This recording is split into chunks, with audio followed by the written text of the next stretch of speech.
पिछले एक महीने से महाराष्ट्र और झारखंड में जो चुनावी सरगर्मी थी मत दले, अब लोगों की जो भी उत्सुकताएं थी वो उत्सुकताएं लगभग शांत होती दिखेगी, क्योंकि चुनाव नतीजे से पहले हमारे पास आ चुका है चुनाव नतीजे पर एग्जिट पोल। दो अलग अलग एग्जिट पोल है, महा एग्जिट पोल है, सबको मिलाकर भी एग्जिट पोल दिखाएंगे, वो किस तरफ इशारा करते हैं ये आपको बताएंगे। और साथ ही इस पूरे एग्जिट पोल के ऊपर हम चर्चा करेंगे। हमारे साथ होंगे खास मेहमान, बीजेपी की प्रवक्ता हमारे साथ होंगे बीजेपी की प्रवक्ता अनिला सिंह, एनसीपी एसपी के प्रवक्ता नीलेश भोसले, वरिष्ठ पत्रकार विजय त्रिवेदी भी जुड़ेंगे साथ में, वरिष्ठ पत्रकार प्रेम कुमार और वरिष्ठ पत्रकार अवधेश कुमार हमारे साथ जुड़ेंगे। लेकिन सबसे पहले आपको बता दूं कि एग्जिट पोल जो अब तक आए हैं उसमें क्या कुछ निकल कर सामने आया है। मैं आपके सामने दो एग्जिट पोल रखने जा रहा हूं। पहला एक पी मार्क का एग्जिट पोल है जिसमें साफ तौर से दिखा रहा है कि महायुति को 137 से 157 सीटें मिलने का अनुमान है, महाविकास आघाड़ी को 126 से 146 सीटें मिलने का अनुमान है। 20-20 सीट का अंतर यहाँ पे दिखाया जा रहा है।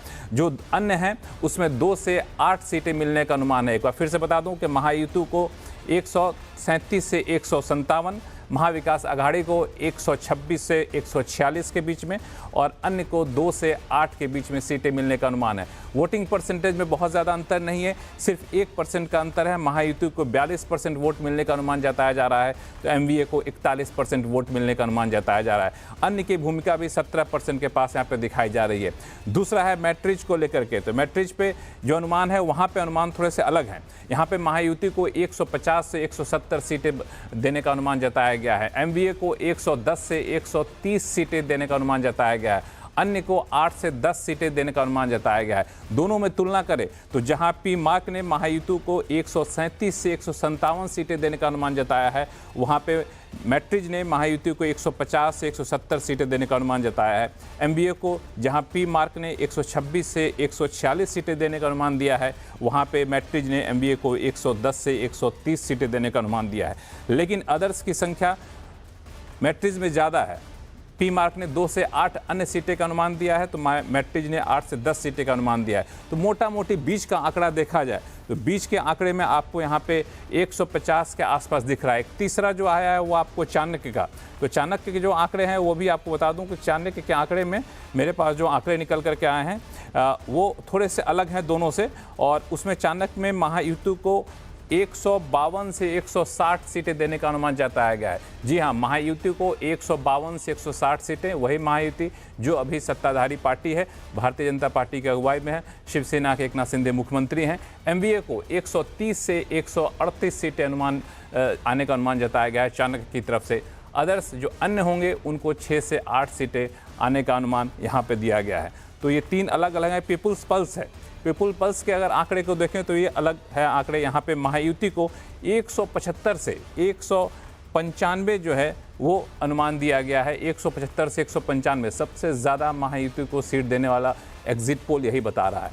एमवीए को 85 से 112 सीटें आने का अनुमान जताया गया है, जबकि अन्य को 7 से 12 सीटें देने का अनुमान जताया गया है। तो ये है। और पोल्स डायरी के हिसाब से जाएँ तो महायुति को 122 से 186 सीटें मिलने का अनुमान जताया गया है, जबकि एमवीए को 69 से 121 सीटें और अन्य को 12 से 29 सीटें देने का अनुमान यहाँ पर जताया गया है। ये रही बातें आपको महाराष्ट्र की, लेकिन साथ साथ में चुनाव झारखंड में भी हो रहे हैं। झारखंड में सरगर्मी वहाँ भी तेज है, तो वहाँ के सीटों का अनुमान आपको बता दूँ कि झारखंड में चाणक्य ने आंकड़े जो दिए हैं उसमें एनडीए को 45 से 50 सीटें आने का अनुमान जताया गया है। एनडीए को 45 से 50, इंडिया गठबंधन को 35 से 38 सीटें देने का अनुमान जताया गया है, जबकि अन्य को 3 से 5 सीटें देने का अनुमान यहाँ पे जताया गया है। झारखंड की बात मैं कर रहा हूँ। और इसके बाद मैट्रिज के आंकड़े देखें तो मैट्रिज के आंकड़े अगर झारखंड में देखें तो वहाँ पे एनडीए को 42 से 47 सीटें मिलने का अनुमान जताया गया है। इंडिया गठबंधन को 25 से 30 सीटें मिलने का अनुमान जताया गया है, जबकि अन्य को 1 से 4।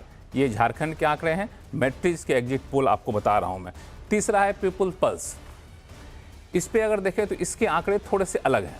यहाँ पे एनडीए को 44 से 53 सीटें, इंडिया गठबंधन को 25 से 37 सीटें और अन्य को 5 से 9 सीटें मिलने का अनुमान यहाँ पे जताया गया है। इसके अलावा अगर आप देखें तो तीसरे जो तो ये अलग अलग आंकड़े हैं आपको। ये पहले आपको दिखाया मैंने महाराष्ट्र के एग्जिट पोल के नतीजे क्या कह रहे हैं, फिर आपको बताया कि झारखंड के एग्जिट पोल के नतीजे क्या कर रहे हैं। लेकिन दोनों एग्जिट पोल में एक समानता जो दिखी, वो समानता ये थी कि दोनों एग्जिट पोल एक जगह महायुति को सत्ता में आने का अनुमान दे रहा है और दूसरी जगह झारखंड में एनडीए को सत्ता में आने का अनुमान दे रहा है। लेकिन आंकड़े थोड़े बहुत अलग अलग हैं। अगर महाराष्ट्र में ज़्यादा फोकस करें तो तीनों जो 4 एग्जिट पोल आए हैं तो मोटा मोटी 150 के आसपास मीडियन निकाला जा सकता है। ये आंकड़े यहाँ पर आ रहे हैं। अब सवाल ये है कि ये अगर एग्जिट पोल सही होता है तो महाराष्ट्र में क्या तस्वीर निकल कर सामने आएगी। सबसे पहले बात करूंगा बीजेपी की प्रवक्ता अनिला सिंह से। अनिला सिंह जी, एग्जिट पोल के आंकड़े आपने देख लिए, खुश हैं आप? मेरी सबको राम राम। और बिल्कुल बहुत खुश हूँ। और ये जो खुशी है इस पे मोहर लग जाएगी 23 तारीख को भी, क्योंकि मुझे पता है अच्छी तरीके से जिस प्रकार से सरकार ने कार्य किया है महाराष्ट्र में और जिस प्रकार का एक सपोर्ट वहां की जनता लगातार दे रही थी, तो उससे अंदाजा तो था कि नतीजे जो हैं अच्छे आने वाले हैं। झारखंड में जो मौजूदा सरकार है किस प्रकार से भ्रष्टाचार में लिप्त रही है, उनके मुख्यमंत्री जो हैं जेल में भी रहकर आ गए, फिर भी उनको इतनी शर्म नहीं थी कि स्टेप डाउन कर जाएं और फिर से आकर मुख्यमंत्री की कुर्सी पर बैठ गए। किस प्रकार से नोट निकल रहे थे, उनकी पत्नी जो है कहाँ कहाँ डायरेक्टर के रूप में रही। दुनिया भर का स्कैम्स जो है हम लोगों ने देखा है झारखंड के अंदर। जो वायदे किए गए थे, चाहे वो 25 लाख रुपए का हो, चाहे वो 5 लाख नौकरियां का हो, चाहे लॉ एंड ऑर्डर को दुरुस्त करने का हो, चाहे वो महिला सुरक्षा का हो, हर जगह वो फेल होते हुए नजर आए। तो झारखंड में भी इस बार रिकॉर्ड टूटेगा और ऐसे आंकड़े जो प्रोजेक्ट भी किए जा रहे हैं, मुझे विश्वास है आएंगे भी, जो पहले कभी भी नहीं आए। एनडीए की बहुत मजबूत सरकार झारखंड में बनने वाली है और महाराष्ट्र में दोबारा हम सरकार बनाने वाले हैं। नीला जी, यहाँ पे जो एग्जिट पोल आए हैं उसमें थोड़े से आंकड़े अलग अलग हैं। हालांकि तीनों एग्जिट पोल में मोटा मोटी बताया जा रहा है कि एनडीए की सरकार या फिर महायुति की सरकार आने जा रही है। लेकिन महाराष्ट्र की बात करें तो आंकड़े थोड़े से अलग हैं। 137 से 51 पी मार्क कह रहा है, मैट्रिज 150 से 170 कह रहा है, चाणक्य जो है वो भी आपको आंकड़ा दे रहा है, वो आंकड़ा थोड़ा सा अलग है, 152 से 160। पीपुल पल्स 175 से 195 तक ले जा रहा है, पोल्स डायरी 122 से 186 तक लेके जा रहा है। आप लोग भी अलग अलग तरीके से इंटरनल सर्वे कराती हैं, आप लोग किधर हैं? जाहिर तौर पे अपेक्षा तो रखेंगे सबसे ज़्यादा नंबर आए, लेकिन आप लोगों के सही आंकड़े क्या कह रहे हैं? With all due respect to exit polls जो आप दिखा रहे हैं, पर मैं इससे इतर बात कहूंगी। हमारे पास पल्स पोल है, हम लोगों की नब्ज जानते हैं, धरातल पे कार्य करते हैं, तो मालूम है हमें कि हमारे आंकड़े क्या आने वाले हैं, हम सरकार बनाने वाले हैं कि नहीं बनाने वाले हैं। मैं उस आधार पर आपसे कह रही हूँ। मैं एग्जिट पोल जो डिफरेंट कंपनीज ने सर्वेस किए हैं, मेहनत का काम है, जो भी आंकड़े लेकर आए हैं वो प्रोजेक्ट कर रहे हैं।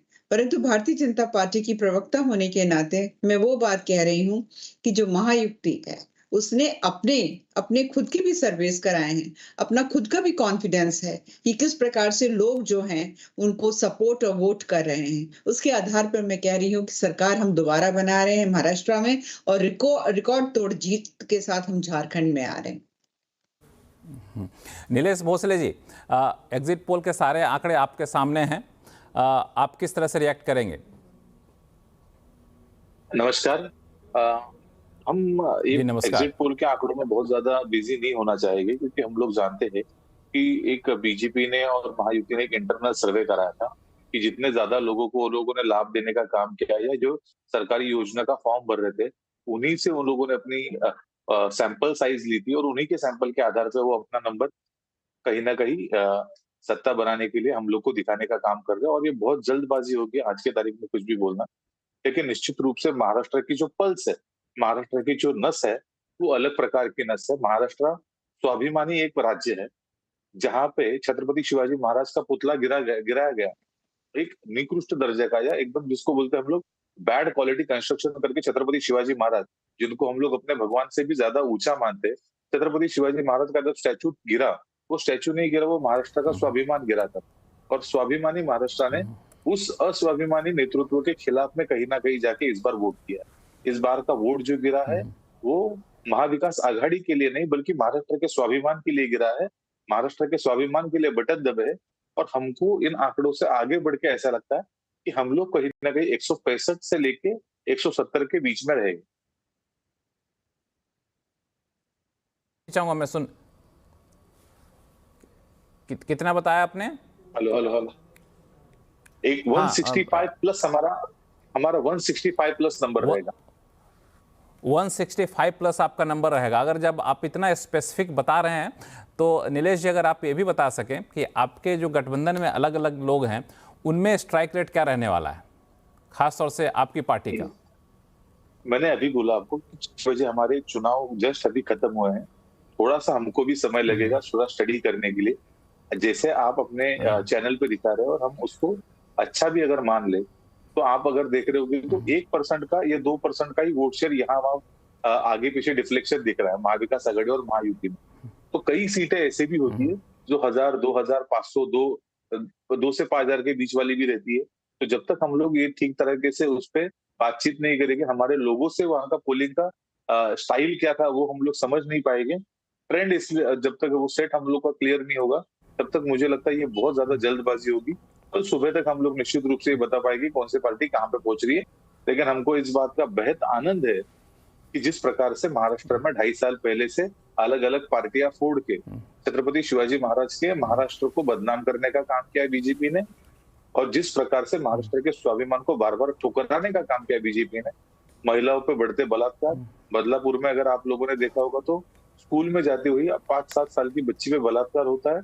और पूरा बिल्कुल, ये सारे मुद्दे चुनाव के दौरान काफी उठकर आए थे और चुनाव में हर पार्टी ने ऐसे तथ्यों को काफी ज्यादा जोर से उठाया भी था और जनता भी को फैसला लेना था। जनता ने अपना फैसला ले लिया है, औपचारिक ऐलान तो अभी नहीं हो रहा है। लेकिन आपने सही कहा कि वोट का फासला काफ़ी कम होता है, परसेंटेज काफ़ी कम है। तो पिछली बार भी 73 सीटें ऐसी थी जहां पे मुश्किल से 10,000 से कम का वोटों का अंतर था। तो ये वोट का अंतर किसी भी तरफ पलट सकता है, ऐसा नहीं कि जो हार रहा उसी की तरफ जाएगा, किसी की तरफ पलट सकता है आने वाले दिनों में। ये एक भी अनुमान आपको रखना चाहिए। प्रेम कुमार जी, दोनों पक्ष अपने अपने अलग दावे कर रहे हैं, आपका असेसमेंट क्या कहता है कि एग्जिट पोल जनता के मूड को कितना रिप्रेजेंट कर पा रहा है? ये देखिए लक्ष्मी जी, क्या है कि अभी जो आपने पोल्स के आंकड़े दिखाए और आपने एक पॉइंट नोट किया कि जो सर्वे एक राज्य में एक पार्टी को आगे दिखा रहे हैं वो सर्वे दूसरे में भी आगे दिखा रहे हैं। ये एक कॉमन कैरेक्टर दिख रहा है। इसके अलावा हालांकि आपके इस सर्वे में एक आध वो सर्वे शामिल नहीं है जिसने कि महायुति महाविकास आघाड़ी को आगे दिखाया, तो उसने भी दोनों स्टेट में झारखंड और महाराष्ट्र दोनों में आगे दिखाया। तो ये एग्जिट पोल जो है दरअसल 2024 में जो 400 पार का नारा था और एग्जिट पोल उसके साथ खड़ा था, उसके बाद से जो एग्जिट पोल की विश्वसनीयता गिरी। तो फिर वो छत्तीसगढ़ में ठीक उसने जो ऑब्जर्वेशन उल्टा दिया कि वो कांग्रेस के पक्ष में था और वो भी उलट गया। तो इस बार एग्जिट पोल थोड़ा सहमा हुआ भी है। आप देखेंगे जैसे मैट्राइज है वो कई चैनलों के साथ सर्वे कर उसके आ रहे हैं। मैं देख रहा हूं एक चैनल में उसके कुछ अलग आंकड़े हैं, दूसरे चैनल के साथ कुछ अलग आंकड़े हैं और तीसरे के साथ भी है उसके साथ कुछ अलग आंकड़े। एक ही सर्वे एजेंसी के 3 अलग अलग चैनलों में अलग अलग आंकड़े कैसे हो सकते हैं? तो इस तरीके से मुझे तो एग्जिट पोल पर अब बहुत चर्चा करना भी बहुत खतरे से खाली नहीं लगता। उसमें उसको बेस बना के तो कुछ बात ही नहीं की जा सकती, ऐसा मुझे लगता है जी। बिल्कुल, दरअसल ये होता यही है कि कई बार एग्जिट पोल सटीक नहीं बैठते हैं तो लोग एग्जिट पोल पर सवाल उठाना शुरू कर देते हैं, वो वाजिब भी है।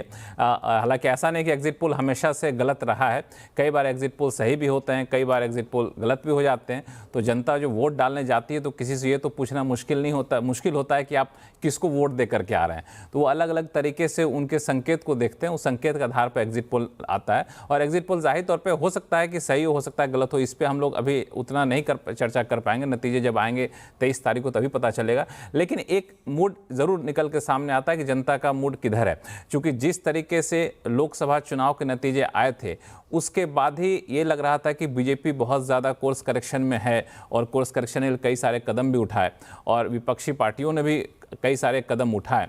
तो अब ये एग्जिट पोल को अगर आधार मान के चला जाए, जहाँ पे महाराष्ट्र में महायुति की सरकार अगर बनती दिख रही है, तो यहाँ पे मैं भाजपा की प्रवक्ता से पूछना चाहूँगी अनिला सिंह जी कि अगर ये रहता है स्थिति तो सबके मन में यही सवाल उठता है कि आखिर सरकार बनेगी महायुति की तो मुख्यमंत्री कौन बनेगा, तो उसमें कहीं कोई शक है? जो पहले से हैं वही कंटिन्यू रहेंगे, क्योंकि अभी तक औपचारिक ऐलान नहीं किया गया है। चलिए, जो ये प्रश्न उठाते हैं कि मुख्यमंत्री कौन है, तो वो ये मानते तो हैं कि महायुति की सरकार बनने वाली है, ठीक है। और मैंने साफ जोड़ दिया है कि मैं ये कह रहा हूं कि अगर भाजपा महायुति की सरकार बनती है तो मुख्यमंत्री कौन बनेगा? जी, चाहे वो आप हो या कोई और हो, मैं तो यही कह रही हूँ ना कि जो इस प्रकार से प्रश्न जब हमारे सामने आता है तो ये हम लेकर चलते हैं कि वो मानकर चल रहे हैं कि सरकार हमारी बन रही है। मुख्यमंत्री कौन कौन नहीं, ये तो सब कुछ पता चल जाएगा ना। सब 23 तारीख को नतीजे आ रहे हैं, उसके बाद सब क्लियर हो जाएगा, सब कुछ क्लियर हो जाएगा कि कौन मुख्यमंत्री है। आपको क्या लगता है कि ये जो बहुमत दिखाया जा रहा है आंकड़ों में, ये बहुमत कहाँ से आ रहा है? क्या विदर्भा से आ रहा है कि पश्चिमी महाराष्ट्र से आ रहा है कि मुंबई रीजन से आ रहा है? कहाँ पे आप लोग ज्यादा अपने आप को मजबूत महसूस कर रही थी? हम अपने आप को महाराष्ट्र में मजबूत महसूस कर रहे हैं। क्षेत्रों में किस क्षेत्र में किसने कितने वोट डाले, किसकी कितनी सीटें आई, वो तो सब 23 को सब पता चल जाएगा। पर मैं एक अच्छी तरीके से जानती हूँ जिस प्रकार से योजनाओं का इम्प्लीमेंटेशन हुआ है महाराष्ट्र में, उसकी वजह से महाराष्ट्र की जनता हमारे साथ खड़ी हुई है। ऐसे राजनीतिक दल जो अच्छी तरीके से, जिनका एक चरित्र जानते हैं, जो अभी मैं सुन रही थी, मेरे को पैनलिस्ट वो कह रहे थे कि शिवाजी महाराज जो महाराष्ट्र के स्वाभिमान है, नहीं साहब, हमारे पूरे राष्ट्र के स्वाभिमान है। और जो राष्ट्र का स्वाभिमान है वो अभिमानी पार्टियों के साथ तो बिल्कुल नहीं खड़े हो सकते ना। और शिवाजी महाराज तो बोलते थे ना, स्वराज की मांग करते थे, तो अंग्रेजों की बनाई हुई पार्टी जो है वो कैसे, किस प्रकार से क्लेम कर सकती है? उद्धव ठाकरे जी की जो पार्टी है वो कहते हैं कि मेरे पिताजी की फोटो क्यों लगाते हो आप लोग पोस्टर्स पे? बाला साहब ठाकरे कोई ही एक परिवार के नेता नहीं है, वो एक आइडियोलॉजी है, उसके लिए उन्होंने वो सीमित कर रहे हैं उनको। तो ऐसे राजनीतिक दलों के साथ मुझे बिल्कुल भी नहीं लगता है कि महाराष्ट्र की जनता जो है साथ खड़ी हुई दिखाई देगी। महायुति की सरकार ने ये सिद्ध कर दिया है कि योजनाएं आती हैं तो उनको इम्प्लीमेंट कैसे किया जाता है, लाभ कैसे पहुंचाया जाता है। अब महाराष्ट्र जो है, खासतौर से मुंबई की अगर मैं बात करती हूँ, फाइनेंशियल कैपिटल है, प्रोग्रेसिव स्टेट है। बिल्कुल। ये नीलेश भोसले जी आपको कुछ जवाब देना चाहते हैं। नीलेश जी।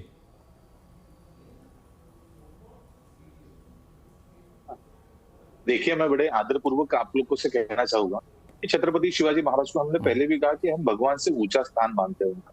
छत्रपति शिवाजी महाराज के स्वराज की हर कोई रिस्पेक्ट ही करता है, उसमें कोई दोहराय नहीं।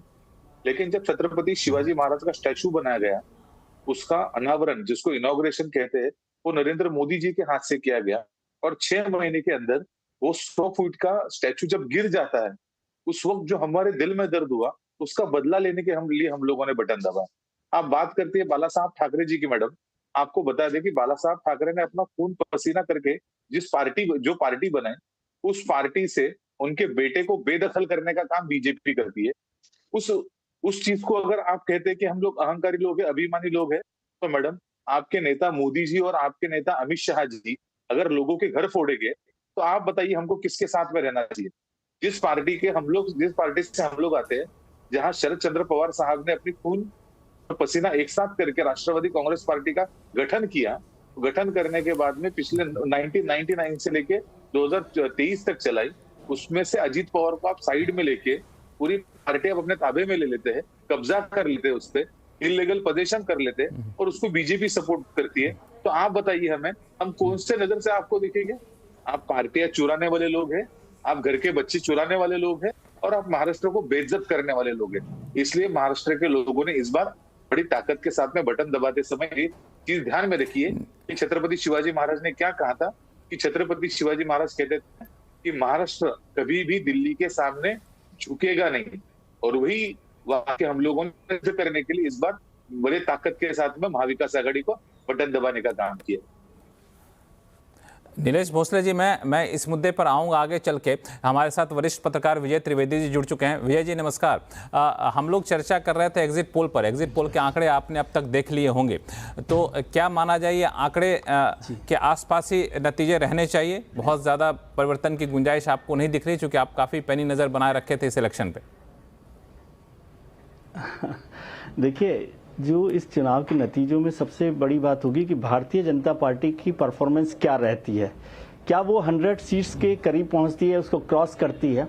अगर वो संभावना होगी, यदि जब तक भारतीय जनता पार्टी सबसे बड़ी पार्टी के तौर पर नहीं आएगी, तब तक महायुति की संभावना कम बनती है। इसलिए और उसमें जो महायुति की सरकार बनने में भारतीय जनता पार्टी का रोल और भारतीय जनता पार्टी की सरकार बनने में विदर्भ का रोल, और खासतौर से विदर्भ मराठवाड़ा को हम जोड़ लें, मतलब 108 सीटें या विदर्भ वाला हिस्सा भी जोड़ लें, केवल 70 सीटों का, तो उसका हिस्सा बहुत महत्वपूर्ण है।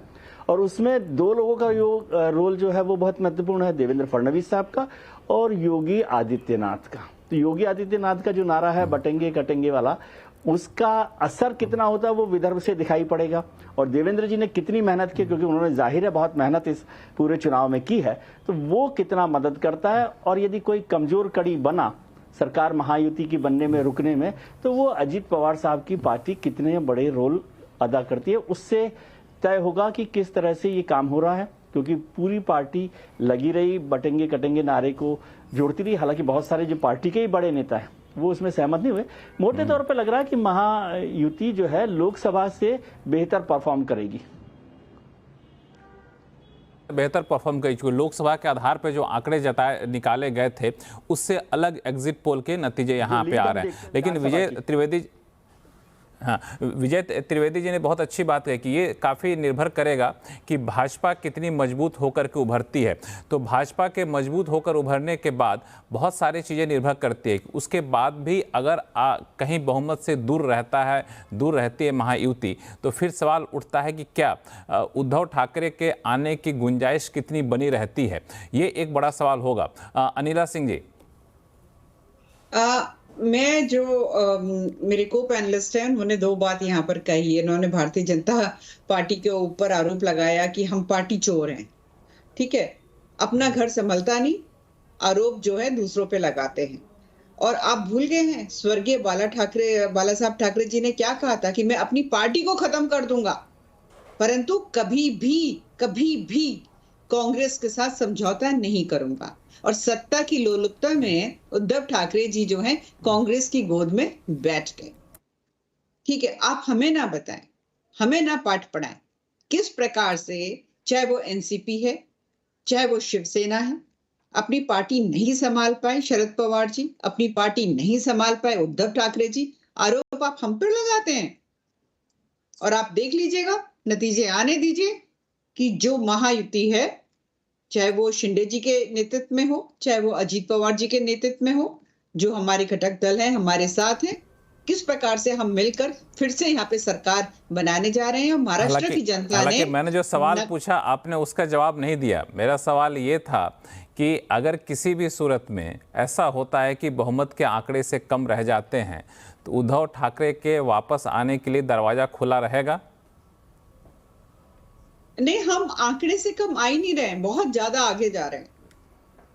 तो जो चीज हो ही नहीं रही है, इस भरोसे के साथ है कि आंकड़े से कम आ ही नहीं रहे हैं, बहुत ठीक है। तो इस पर आप कमेंट नहीं करना चाहती, हालांकि ये कमेंट करती तो बहुत बड़ी बात होती कि आखिर क्या सोच चल रही है। अवधेश कुमार जी, जो एग्जिट पोल के नतीजे आए हैं उसमें अगर हम लोग बहुत ही कंजर्वेटिव लेके चलें तो आपको लगता है कि यहाँ पे अन्य की भूमिका भी काफ़ी महत्वपूर्ण होने वाली है? क्योंकि अन्य भी जो है कहीं पे 8 आ रहे हैं, कहीं पे 12 आ रहे हैं, कहीं पे 21 आ रहे हैं, तो इसको कैसे आप देख रहे हैं? नहीं, देखिए, अन्य की भूमिका बहुत ज़्यादा महत्वपूर्ण होगी। वो तो तब की स्थिति आएगी जो हम देख रहे हैं, उससे किसी को बहुमत ना आए। अभी तक के हिसाब से तो महायुति को ज़्यादातर में बहुमत मिला है, लेकिन हाँ, इसमें अजीत पवार जी की पार्टी को कितनी सीटें मिलती है, क्या वो सीटें इतनी होती है जो बाएं और दाएं जाने से सरकार बन और बिगड़ सकती है? वो थोड़ी संभावना उसको देखनी पड़ेगी कि उसकी क्या स्थिति है। लेकिन ओवरऑल हम लोग पहले दिन से मान रहे थे कि लोकसभा चुनाव में जो महाराष्ट्र की स्थिति रही है वो विधानसभा चुनाव में काफ़ी हद तक परिवर्तित हुई है। लोकसभा चुनाव में भारतीय जनता पार्टी, शिवसेना और एनसीपी अजीत पवार के विरुद्ध जो है ये पहली बात तो गई थी, चूंकि अंबेडकर जी का क्षेत्र रहा और ये प्रचार हो गया कि अंबेडकर जी का संविधान खत्म हो जाएगा और उसके लिए कुछ एनजीओ वगैरह ट्रेनिंग करा करके युवाओं को दलित बस्तियों में भेज रहे हैं, बातचीत हो रही है और जगह जगह जा रहे हैं। भाजपा इसको समझ नहीं पा रही है, आरक्षण खत्म हो जाएगा जिससे पिछड़ों का भी कुछ वोट जा रहा है और कैंडिडेट्स के कारण और खासकर जो अपनी सरकार को लेकर सब जगह एक असंतोष था, उन सब के कारण बीजेपी काफी पीछे गई और परिणाम हमको दिखाई दिए थे। तो बहुत सारे कारण इस चुनाव में नहीं रहे हैं वो, तो इसीलिए अब लड़ाई आ गई थी। ये भी दोनों के बीच मैं हमेशा मान रहा था कि 50-50 की लड़ाई है। बीजेपी को अपर एज है लेकिन लड़ाई अभी भी 50-50 है। काफी बीजेपी ने रिकवर किया है और ये जो नारे की बात हम कर रहे थे, नारों का भी असर हुआ है और उसमें जो वन साइडेड मुस्लिम फंडामेंटलिज्म को INDA ने उस पर कभी एक रोक लगाने के लिए बयान तक नहीं दिया कि मुसलमान हमको वोट दें, लेकिन मस्जिदों से फतवे जारी होने की बात या वोट को दीन इस्लाम का विषय बनाने की बात ये न करें, तो उसका एक रिएक्शन वहां जरूर है महाराष्ट्र में। अगर बाकी क्षेत्रों को छोड़ दे, मराठवाड़ा में थोड़ा कम हो सकता है लेकिन बाकी क्षेत्रों में तो है।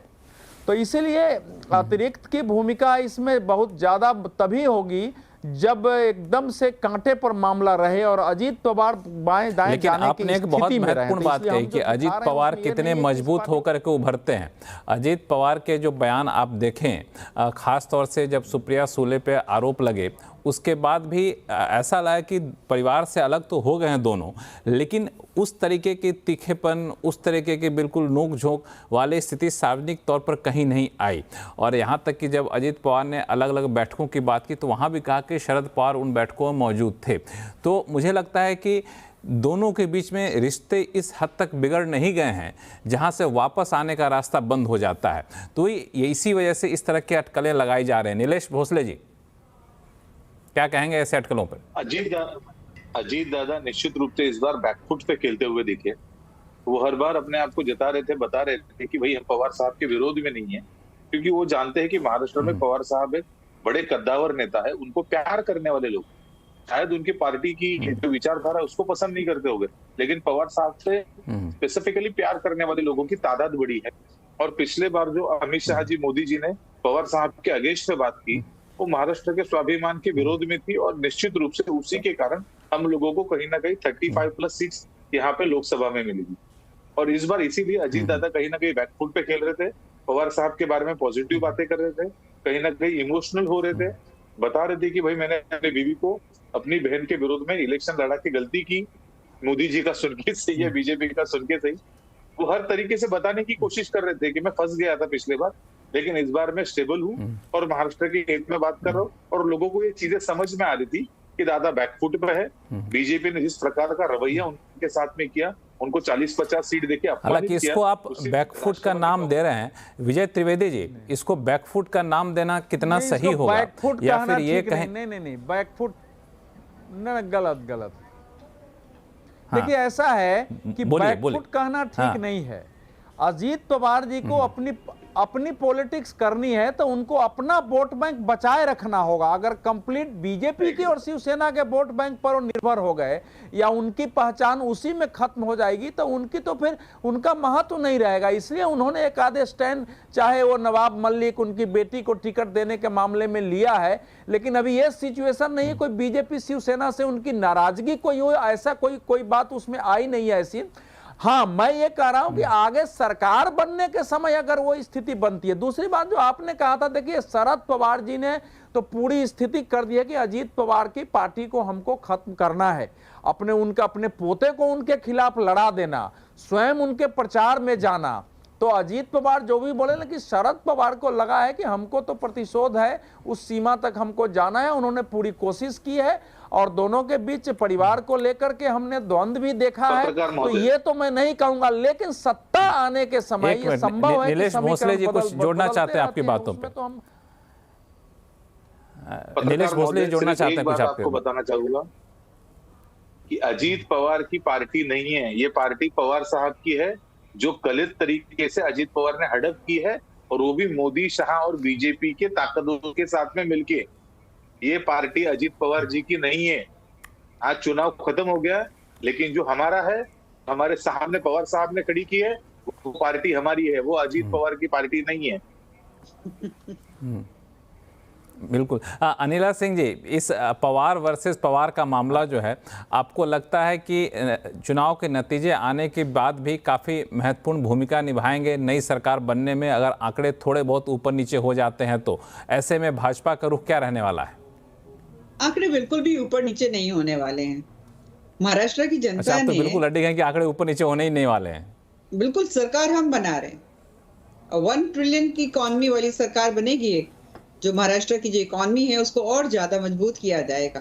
और बारंबार ये कहा जा रहा है नहीं, ये अजीत पवार जी की पार्टी थोड़ी ना है, ये तो शरद पवार जी की पार्टी है। ये अरे शरद पवार जी तो खुद जो है कांग्रेस को तोड़कर उन्होंने अपनी पार्टी बनाई थी। अपने गिरेबान में तो झांक कर देखिए ना। और इंदिरा गांधी जी ने क्या किया था? मैं सबका इतिहास बताऊं क्या? खोल कर रखूं क्या? छोड़ के हमने पार्टी बनाई थी। कौन सा राजनीतिक दल बनाया है? देखिए कमजोरी आपकी अपनी है, आपकी पार्टी को एक सेकंड होल्ड ऑन, चुनाव हो चुके, वोटिंग हो चुकी है। आप बीच में बोलोगे तो वोट ज्यादा नहीं होगा। मैं आपके बीच में नहीं बोल रही थी। नहीं, डिसेंसी दिखाइए, डिसेंसी दिखाइए। वोटिंग हो चुकी है साहब, भोसले साहब, वोटिंग हो चुकी है ना। ठीक है, एक मिनट, अब दोनों लोग शांत हो जाइए। आप दोनों लोग शांत हो जाइए। मैं विजय त्रिवेदी जी के पास जाऊंगा। विजय त्रिवेदी जी, ये एग्जिट पोल के जो आंकड़े होते हैं, जाहिर तौर पर हम लोग उसके हिसाब से चले, लेकिन उसका बहुत ही अगर निचला लेवल पकड़े, जो हम लोग शेयर मार्केट की भाषा में लोअर लेवल पे जाकर देखें, तो वहाँ पे अगर सिचुएशन बनती है कि गठबंधन में थोड़े बहुत फेरबदल किए जाएं, बदलाव की संभावना, गुंजाइश बनती है, तो आपको कहां पे सबसे ज्यादा पेंडुलम दिख रहा है? देखिए, जो हमारे पास जो एग्जिट पोल के आंकड़े हैं वो तो एक हमारे लिए एक रेफरेंस पॉइंट होते हैं। और आप बिल्कुल ठीक बात कर रहे हैं, शेयर के हिसाब से एक वे लोअर साइड में भी जा रहे हैं, तो वहां पर वो एक कहीं पर आकर रुकता है बीच की स्थिति में कि जहां पर इधर उधर हो सकता है। एक तो आप समझिए, अनिला जी को भी पता है कि भारतीय जनता पार्टी का सबसे प्रिय शगल है घर वापसी। तो घर वापसी में उन्हें कोई दिक्कत नहीं होती है कि अब इस पूरे चुनाव के बाद घर वापसी कैसे होगी, नहीं होगी। अभी तो हम लोग बैठे हुए हैं, चुनाव नतीजे 23 तारीख को आ जाएंगे, लेकिन मैं कहता हूं कि चुनाव नतीजों से सरकार बनेगी महाराष्ट्र की कोई जरूरी नहीं है। चुनाव नतीजों के बाद क्या नतीजे बनते हैं, क्या संभावना बनती है, क्या समीकरण बनते हैं, वो सब भी तय करेंगे अगर बहुत स्पष्ट रूप से नतीजे नहीं आते। अभी अजीत पवार साहब का जिक्र हुआ, अजीत पवार साहब ने पार्टी तोड़ी कि नहीं तोड़ी। भारतीय जनता पार्टी के लोग, संघ के लोग भी उनसे नाराज रहे, लेकिन भारतीय जनता पार्टी ने उनका साथ नहीं छोड़ा और 50 सीटें दिए, जो मुझे लगता है भारतीय जनता पार्टी के बहुत सारे नेता इससे सहमत नहीं थे। दूसरा, अजीत दादा ने, जिनको आप अजीत दादा बोलते हैं, अजीत पवार साहब ने नवाब मलिक को भारतीय जनता पार्टी के तमाम नेताओं की नाराजगी के बाद भी रखा, खासतौर से देवेंद्र फडणवीस साहब की नाराजगी के बाद भी रखा। हालांकि देवेंद्र फडणवीस साहब की नाराजगी तो एक जमाने में अजीत पवार साहब के साथ भी थी, लेकिन उनको रखा, सना मलिक को वहां पर दिया। तो ये तो या तो एक स्ट्रेटेजी हो सकती है कि वो सोचें कि एमवीए के पास पूरा का पूरा 100% मुस्लिम वोट ना जाए, तो अजीत पवार कुछ वोट ले आते हैं, 10-20% भी माइनॉरिटी का, तो वो भी एक फायदा करेगा कुल मिलाकर महायुति को। या फिर अजीत पवार समझते हो कि भाई मैं अपना जो है दरवाजा दोनों तरफ खुला रखूं और बता सकूं कि देखिए मैंने तो नवाब मलिक के मामले पर, मुसलमानों के मामले पर भाजपा की बात नहीं सुनी। अब वो तो कैसे तय होगा? यदि आपको याद हो कि अभी कुछ दिनों पहले जो अजीत पवार साहब का इंटरव्यू हुआ, जिसमें कहा गया कि गौतम अडानी साहब और सब लोग, तमाम तरीके के लोग भी उसमें चर्चा में थे। शरद पवार साहब ने उसको अभी चर्चा की, धारावी को लेकर चर्चा की। तो बहुत सारी चीजें हैं जिन पर अभी चुनाव तय होना है। और जो आप बात कर रहे हैं वो भी है कि अन्य जो है, लेकिन विजय त्रिवेदी जी, एक दूसरा पक्ष भी है, दूसरा पक्ष ये भी है विजय जी, कि दूसरा पक्ष ये भी है कि अजीत पवार भी सॉफ्ट रुख दिखे, दूसरी तरफ शरद पवार भी बहुत ज़्यादा कट्टर नहीं हुए। वहाँ भी उद्योगपति के वाले बयान पे शरद पवार ने राहुल गांधी का साथ नहीं दिया। तो शरद पवार भी एक आर्म्स लेंथ डिस्टेंस पे बने हुए हैं कि ऐसा नहीं कि हम बिल्कुल आपके गठबंधन में तो हर बात में हाँ मिलाए जा रहे हैं। तो ये भी बहुत कुछ इशारा करता है। प्रेम कुमार जी, क्या संकेत माना जाए ऐसे में? नहीं जी देखिए, ये जो प्रेम कुमार जी जी देखिए, ये जिस इशारे की बात आप कर रहे हैं, पूरे विधानसभा चुनाव में महाराष्ट्र में आप देखेंगे तो पूरा चुनाव यहाँ पर तय होता है कि एनसीपी को, शरद पवार एनसीपी, अजित पवार एनसीपी में कौन भारी है। उद्धव ठाकरे और शिंदे में कौन भारी है और कांग्रेस और बीजेपी में कौन भारी है। मोटे तौर पर यही लड़ाई है। और अभी जितने आ रहे हैं नतीजे, निश्चित रूप से ज्यादातर जो एग्जिट पोल है वो बता रहे हैं कि बीजेपी को एज है, बीजेपी सरकार बना रही है। उसमें से करीब 10 में से 3 है जो कि कह रहे हैं कि इंडिया गठबंधन की सरकार बन रही है। अभी तक 10 में से देखा जाए तो 7 और 3 एग्जिट पोल के ये नतीजे मुझे नजर दिख रहे हैं, आ रहे हैं। तो लेकिन पूरे चुनाव में जिस तरीके से लास्ट आवर में वो पैसों के बांटने वाली तस्वीरें आई हैं, अब ये इस तस्वीर से जो नतीजे, उसका भी इम्पैक्ट पड़ा होगा। उस पर तो कोई बात ही नहीं करना चाहता कि भाई पैसे मिले, सबके सामने मिले, दर्ज कराया गया, एफआईआर भी दर्ज कराई गई, और ये हुआ कि भाई बीजेपी के नेता के हाथ में पैसे नहीं थे, तो पैसे बंट रहे थे तो कार्यकर्ता के हाथ में बंट रहे थे, बैग में पैसे होंगे। लेकिन इस बात पर जिस तरह से लीपापोती की गई, चुनावी मुद्दा बना, इसके काउंटर में एक और आया, बीजेपी भी लेकर आई बिटकॉइन घोटाला कि ताकि कंपनसेट किया जा सके वो। तो ये सारी चीजें भी इसलिए हुई कि कहीं ना कहीं चुनाव में पैसे का खेल भी था, जिसको कि वो भी बातें सामने आई। तो ऐसा नहीं है कि ऑपोजिशन ने कर दिया, ये भी बीजेपी के अंदर के ही लोगों के कारण ये तावड़े जी को निशाना बनाया गया। कोई दूसरा आकर के नहीं बनाया, ये चीजें जो सामने आई हैं।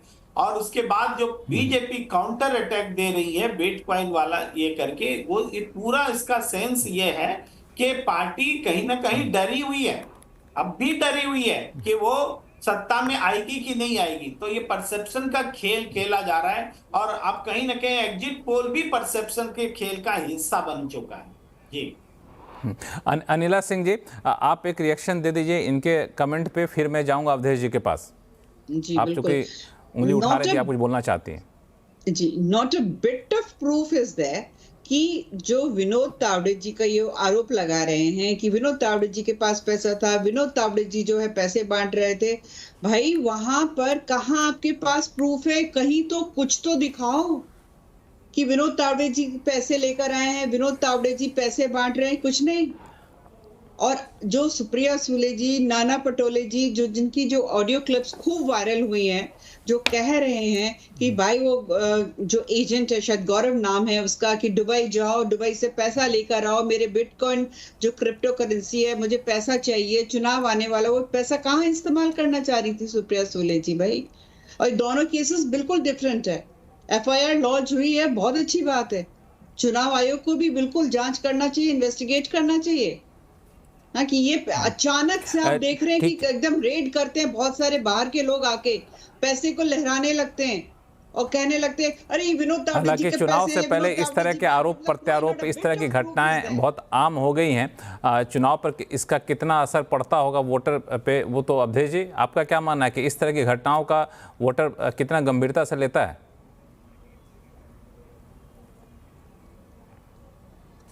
देखिए, एक दिन पहले एक घटना घटी है, इसलिए पार्टियों के द्वारा इसको मुद्दा बनाने की संभावना नहीं रही थी। चुनाव प्रचार खत्म हो गया था, तो इसलिए मुझे तो लगता नहीं है, क्योंकि चुनाव में लोगों ने, मतदाताओं ने अपना मन तब तक बना लिया होगा।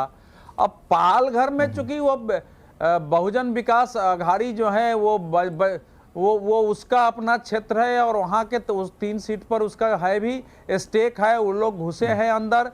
हालांकि मैंने अपने जीवन में ये नहीं देखा है कि कोई राष्ट्रीय महासचिव स्तर का आदमी अपने कमरे में पैसा रख के 5 करोड़ रुपए और बांट रहा हो, क्योंकि पॉलिटिकल पार्टियां नगद का इस्तेमाल करती है, बल्कि ज़्यादातर चुनाव जो है उसमें मैक्सिमम खर्च नगद ही होते हैं। ये हम लोगों ने देखा हुआ है, कोई उसको पकड़ता नहीं, सभी पार्टियां करती है। तो चूंकि आपने उसको दिखाया है, तो ये जो टेप था सुप्रिया सुले जी का और उनका, वो पहले से मौजूद था। ऐसा नहीं था कि पहली बार बीजेपी के साथ आया था, लेकिन वो बीजेपी या प्रधानमंत्री या कोई भी नहीं चाहते रहे होंगे कि इसको अभी इशू बनाया जाए, लेकिन आपने दिखा दिया तो वो ला दिया गया है। तो इसलिए इसका कोई चुनाव पर असर पड़ेगा ये मैं स्वीकार नहीं करता हूं। 1-2-3 सीटों पर आसपास कुछ पड़े तो पड़े, वहां उसको बनाने का जो चुनाव पर इस समय इशू है, उस समय वो जो महाराष्ट्र के अपने आंतरिक मुद्दे। जी आंतरिक मुद्दे हैं, क्षेत्रीय मुद्दे हैं, बिल्कुल सही कहा। इस पे मैं थोड़ा सा नीलेश भोसले जी के पास जाऊंगा, क्योंकि नीलेश भोसले जी को ऐसा लग रहा है कि हम लोग ये मान के चल रहे हैं कि महायुति की सरकार बनेगी, लेकिन नीलेश भोसले जी का दावा है कि उनका अपना सर्वे और कुछ एक सर्वे है जो कह रहा है कि महायुति नहीं महाविकास आघाड़ी यहाँ पे आती है। तो मैं आपसे ही पूछता हूँ नीलेश भोसले जी कि एक स्थिति ये भी मान ली जाए कि महाविकास आघाड़ी को सरकार बनाने का मौका मिलता है, तो ऐसे में आपके तरफ से नेतृत्व सरकार का कौन करेगा? ये इसलिए महत्वपूर्ण है क्योंकि आपके सहयोगी में शिवसेना उद्धव ठाकरे भी हैं, जो सिर्फ मुख्यमंत्री के नाम पे भाजपा का गठबंधन छोड़ के आपकी तरफ चले गए थे, हालांकि मुख्यमंत्री बने नहीं। और दूसरा ये भी कहा जाता है कि जो सबसे बड़ा गठबंधन में उभर कर सामने आएगा वही तय करेगा नेतृत्व। तो ऐसे में ये चर्चा बहुत जोरों पर है। देखिए, हमारा लोकतांत्रिक गठबंधन है, पर हमारे पार्टी के जो वरिष्ठ नेता है माननीय शरद पवार साहब, उनको जब ये सवाल पूछा गया था कि आपके साइड से या आपके पार्टी से मुख्यमंत्री का चेहरा कौन है, पवार साहब ने बड़ी खूबसूरती से एक ही वाक्य में उसका उत्तर दे दिया था कि हम लोग फिलहाल राष्ट्रवादी कांग्रेस पार्टी शरद चंद्र पवार की पार्टी सीएम पोस्ट के लिए कोई भी हम अपना चेहरा नहीं उतार रहे हैं और ना ही हमको उसमें इंटरेस्ट है। हम लोग केवल महाराष्ट्र के हित के लिए राजनीति कर रहे हैं और उसी के माध्यम से हम लोग चुनाव के सामने गए थे। तो पवार साहब ने जब एक बार अपनी बात एकदम क्लियर रख दी है, तो उसके आगे मुझे लगता है मेरे जैसे छोटे कद के कार्यकर्ता को उस पर टिप्पणी करना उचित नहीं रहेगा। चलिए, मैं इस चीज़ की सराहना करता हूं कि आप अभी इस पर कोई टिप्पणी नहीं करना चाहते हैं, लेकिन मुद्दे कई उभर कर सामने आ रहे हैं। एग्जिट पोल के बाद अलग अलग समीकरण बनते दिख रहे हैं, साथ ही साथ झारखंड के भी एग्जिट पोल आए, उस पर भी चर्चा करेंगे। आप सब कहीं जाइएगा नहीं, लौटते हैं छोटे से ब्रेक के बाद। ब्रेक के बाद एक बार फिर से आपका स्वागत है। झारखंड और महाराष्ट्र के चुनाव के एग्जिट पोल आ चुके हैं और एग्जिट पोल जो हैं, अलग अलग एग्जिट पोल साफ तौर से बता रहे हैं कि महाराष्ट्र में महायुति की सरकार बनने जा रही है और झारखंड में एनडीए की सरकार बनने जा रही है। हालांकि आंकड़ों में ठीक ठाक अंतर है। बहुत बिल्कुल कंजर्वेटिव जाएं तो हो सकता है कि सरकार बनाने के लिए किसी दूसरे दल से सहयोग लेना पड़े, किसी अन्य विधायकों से सहयोग लेना पड़े, लेकिन मोटी तस्वीर यही निकल कर आ रही है। तो इसमें मैं झारखंड पे चर्चा करूंगा, लेकिन इससे पहले एक रिएक्शन मैं विजय त्रिवेदी जी से लूँगा। विजय जी, मैं जो सवाल पूछ के एसपी के प्रवक्ता के पास गया था, एनसीपी प्रवक्ता के पास, वही सवाल आपके पास लेकर आऊँगा कि अगर कहीं ऐसी स्थिति बनती है कि नंबर से थोड़े से कम रह जाते हैं, तो या फिर शिवसेना उद्धव ठाकरे को जिस मकसद से वो अपने गठबंधन में गए थे वो मकसद सफल होता नहीं दिख रहा है, तो वो क्या आपको लगता है कि वापस आ सकते हैं? अब भाजपा उनके लिए दरवाजा खोल के रखेगी? बिल्कुल, बहुत महत्वपूर्ण सवाल है, लेकिन मैं उससे पहले एक ये किताब आपको बायोग्राफी दिखाना चाहता हूँ। ये शरद पवार साहब की बायोग्राफी है और इसका टाइटल जो है ना वो बहुत महत्वपूर्ण है। उसका टाइटल है अपनी शर्तों पर, समझे? तो ये जो शरद पवार साहब की राजनीति है वो है अपनी शर्तों पर। जी, अपनी शर्तों पर। तो शरद पवार साहब जो है वो तय करते, जैसे आपने देखा कि महाविकास आघाड़ी के गठबंधन में वो सबसे छोटी पार्टी के तौर पर थी, लेकिन शरद पवार साहब ने जिस तरह से सीटों का बंटवारा किया उसमें वो बराबर की सीटों पर आ गए, 85 सीटों पर आ गए, समझे? पहली बात तो वो किस तरह से करते हैं वो भी एक महत्वपूर्ण हिस्सा होगा। शरद पवार जी को हमेशा इसमें ध्यान रखिए महाराष्ट्र की राजनीति में कि वो किस तरह से मूव करते हैं। अब बात है उद्धव ठाकरे साहब की। उद्धव ठाकरे साहब तो पिछली बार भी केवल मुख्यमंत्री बनने के लिए भारतीय जनता पार्टी का साथ छोड़कर आए थे और वहां पर मुख्यमंत्री बन भी गए, 2.5 साल उन्होंने मुख्यमंत्री रह लिए। तो अब क्या भारतीय जनता पार्टी ऐसा कर सकती है? जैसा आप देखिए बिहार को, देखिए बिहार में लालू यादव कांग्रेस को बाहर रखने के लिए वो नीतीश कुमार के साथ फिर आ गए, वापस आ गए, और अभी चुनावों में उन्होंने इंडिया गठबंधन को भी में से भी नीतीश कुमार जी को निकाल लिया। तो उद्धव ठाकरे साहब तो आपने देखा होगा पिछले दिनों बार बार वो ये बात कहते रहे कि हिंदुत्व की विचारधारा को उन्होंने नहीं छोड़ा है। तो भारतीय जनता पार्टी को तो हिंदुत्व की विचारधारा चाहिए और इस पर लगातार चर्चा होती रही है। तो कोई पुरानी दोस्ती है उनके साथ, अब थोड़ा सा नाराज हो जाते तो हो जाते हैं, फिर चाय पी लेंगे, फिर साथ आ जाएंगे। और मैंने कहा ना कि भारतीय जनता पार्टी का सबसे प्रिय शगल घर वापसी है। उसका नारा ही घर वापसी है। बिल्कुल, और उद्धव ठाकरे को आने के पर्याप्त अजैब आधार भी बन जाएंगे।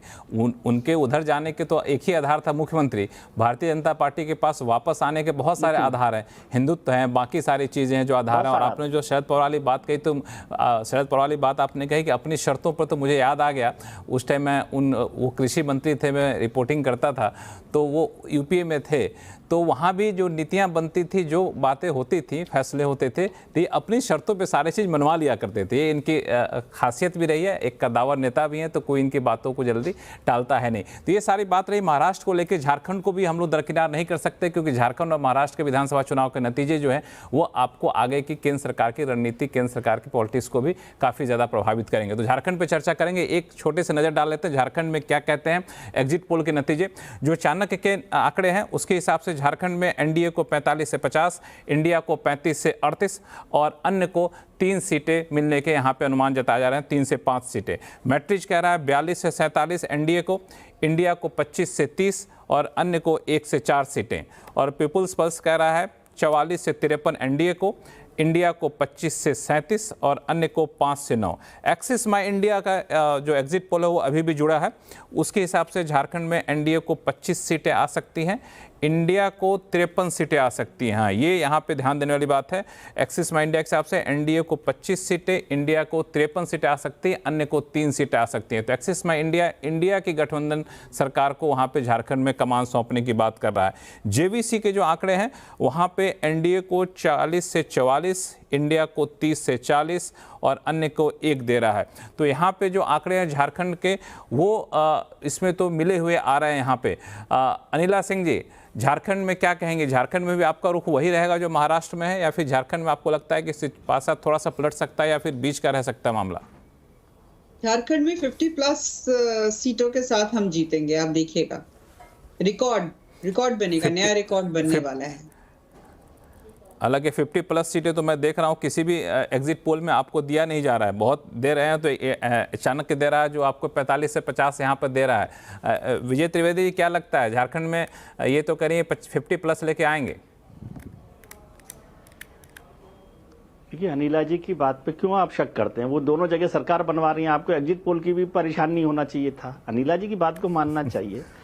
लेकिन अब वोट खत्म हो गए हैं, पूरी वोटिंग हो चुकी है दोनों जगह। खासतौर से झारखंड को देखें तो झारखंड के चुनाव में एक तो बड़ी बात क्या हुई है सर, कि झारखंड में एक तरफ तो थे आदिवासी मुख्यमंत्री, जो मौजूदा मुख्यमंत्री भी है हेमंत सोरेन साहब, और दूसरी तरफ भारतीय जनता पार्टी की तरफ से झारखंड का नेता ही नहीं था चुनाव में। वहाँ हिमंत बिस्वा शर्मा थे, वहाँ शिवराज सिंह जी थे, योगी आदित्यनाथ थे, कुछ और लोग थे। तो मतलब नॉन झारखंडी लीडर्स वर्सेस हेमंत शर्मा आदिवासी लीडर, ये चुनाव था।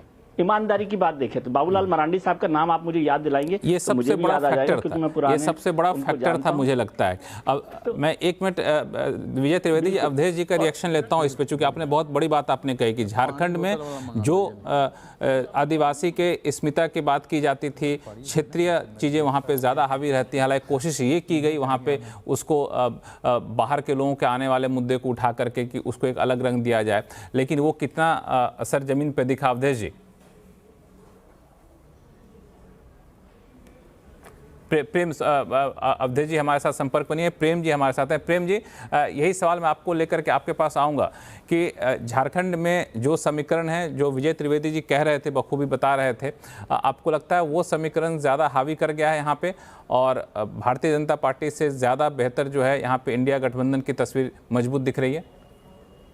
जी, देखिए, जो त्रिवेदी जी कह रहे हैं वो उस बात से जुड़ती है जिसमें कि जेएमएम ने पूरे कैंपेन का सेंटर में ये बनाया कि एक आदिवासी मुख्यमंत्री को जेल भेजा गया, और बीजेपी नहीं चाहती है कि आदिवासी मुख्यमंत्री रहे।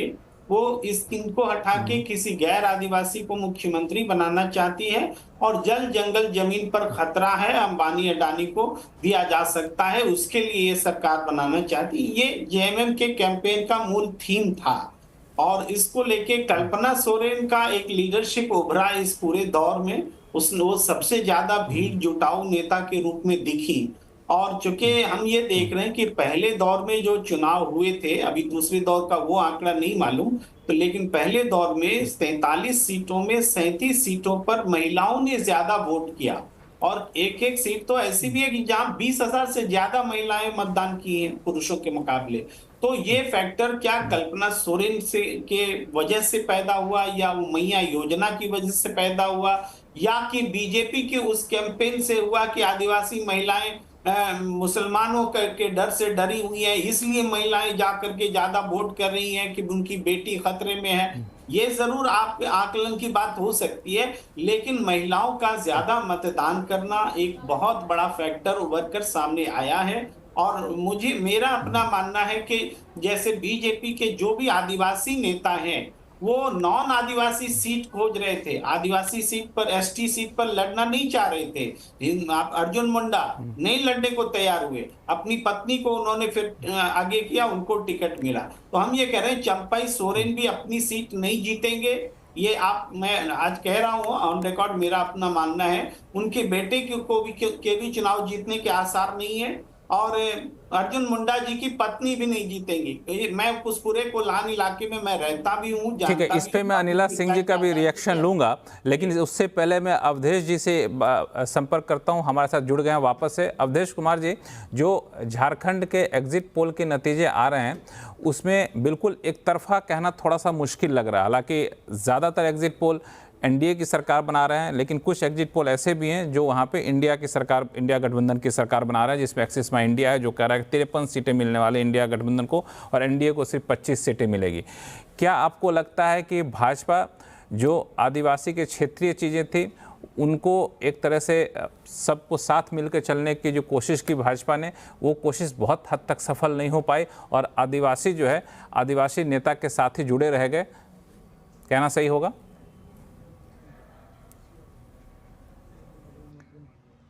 देखिए, ऐसा है कि जो एग्जिट पोल बता रहे हैं, लड़ाई दोनों में ज़बरदस्त लड़ाई थी। बीजेपी को एज था, ये दिखाई दे रहा था कुछ क्षेत्रों में, संथाल परगना में थोड़ी कमी थी। लेकिन भारतीय जनता पार्टी जो वहाँ हेमंत सोरेन ने अपनी गिरफ्तारी को जिस ढंग से आदिवासी स्वाभिमान का मुद्दा बनाया पूरे संथाल में, और उस मुद्दे को भारतीय जनता पार्टी उस रूप में काटने में सफल नहीं थी, ये साफ दिखाई दे रहा था चुनाव में। लेकिन जो भारतीय जनता पार्टी ने मुद्दे उठाए वो भी जनता तक गए हैं। हेमंत सोरेन के पक्ष में जो जा रहा था वो, जैसा अभी प्रेम जी की बातों से मैं प्राय असहमत ही रहता हूं, लेकिन अब जब ये चंपई सोरेन को लाए तो पहली बार बीजेपी ने वहां बेटा और पुत्र, बेटा पिता दोनों को टिकट दिया, और चंपई सोरेन का तो पूरे राज्य में दौरा कराया गया, लेकिन वहां के जो आदिवासी नेता थे उनकी उस ढंग से यात्राएं नहीं कराई गई। तो उसका एक असर वहां दिखा है। चंपई सोरेन पिछली बार भी 3700 के आसपास वोटों से जीते थे। वो भले कोल्हान का शेर और कुछ कह दे, लेकिन इतना भी बड़ा नहीं था जितना बड़ा बीजेपी को बनाया। दूसरी गलती जो बीजेपी से हुई थी कि वहां के एक पत्रकार थे, वहां एक चैनल चलाते हैं, वही चंपई सोरेन को यहाँ मिलवाए थे हिमंतो बिश्व शर्मा जी से, लेकिन उनकी छवि इतनी खराब थी और इनके साथ साथ उनको वाइस सिक्योरिटी मिल गया, तो जो बुद्धिजीवी वर्ग था खासकर रांची और आसपास, उसको बड़ी तकलीफ हो रही थी बीजेपी के सपोर्टरों को भी, कि आखिर बीजेपी कैसे लोगों को अपने साथ में ले रही है। ये भी वहां पढ़े लिखे वर्ग में, तो उस रूप में जैसे सपोर्ट मिलना चाहिए था सोशल मीडिया पर बुद्धिजीवियों का, उसमें थोड़ी रांची हजारीबाग क्षेत्र में भाजपा को कमी रही। जो बस इसकी मैया सम्मान योजना दो थी, 3 महीने का पैसा जो है इन्होंने भेज दिया महिलाओं के लिए। आबुआ आवास जो था उनका घर बनाने का, वो पैसा दे दिया, ये नहीं कि हाँ भैया अकाउंट में पैसा भेज दो, उसने देखा लड़ना है।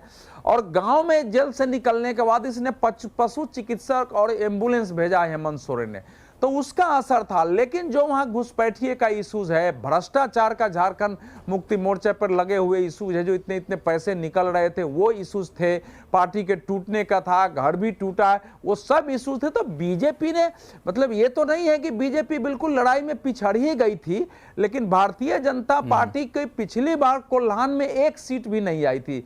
जो दूसरा क्षेत्र आता है संथाल परगना, छोटा नागपुर का इलाका, उसमें 18 सीटें थी, बीजेपी को केवल 3 इस सीटें पे मैं थोड़ा सा अनिला सिंह जी से मैं रिएक्शन ले लूं, क्योंकि यहाँ पे माना जाए कि झारखंड में जो रणनीति बीजेपी ने अपनाई घुसपैठिए के नाम पे, भ्रष्टाचार के नाम पे, वो रणनीति बहुत हद तक सफल होती नहीं दिख रही है। अब तो मुझे लगता है कि वोटिंग खत्म हो गई है, अब तो आप बता सकती हैं जो दिल की बात है। देखिए, मैं एक बात यहाँ पर कहूंगी। सबसे पहली बात तो ये है कि अगर कोई ये कहता है कि भारतीय जनता पार्टी ने क्या किया, आदिवासियों के लिए क्या किया, तो सबसे बड़ी बात तो ये है कि जो राष्ट्र की प्रधानमंत्री हैं द्रौपदी मुर्मू जी, आज मतलब भारतीय जनता पार्टी ने उनको इतना सपोर्ट किया, आज वो हमारे राष्ट्रपति हैं। तो कोई ये कहे कि नहीं, ये लोग आदिवासियों के लिए कुछ नहीं करते हैं और जो भी कुछ कर रहे हैं झारखंड में, अगर कुछ हो रहा है तो केवल जेएमएम कर रही है, कांग्रेस उसकी डेफिनेटली पिछलग्गू पार्टी है। परंतु मैं ये कहूंगी कि अगर अकाउंट में पैसे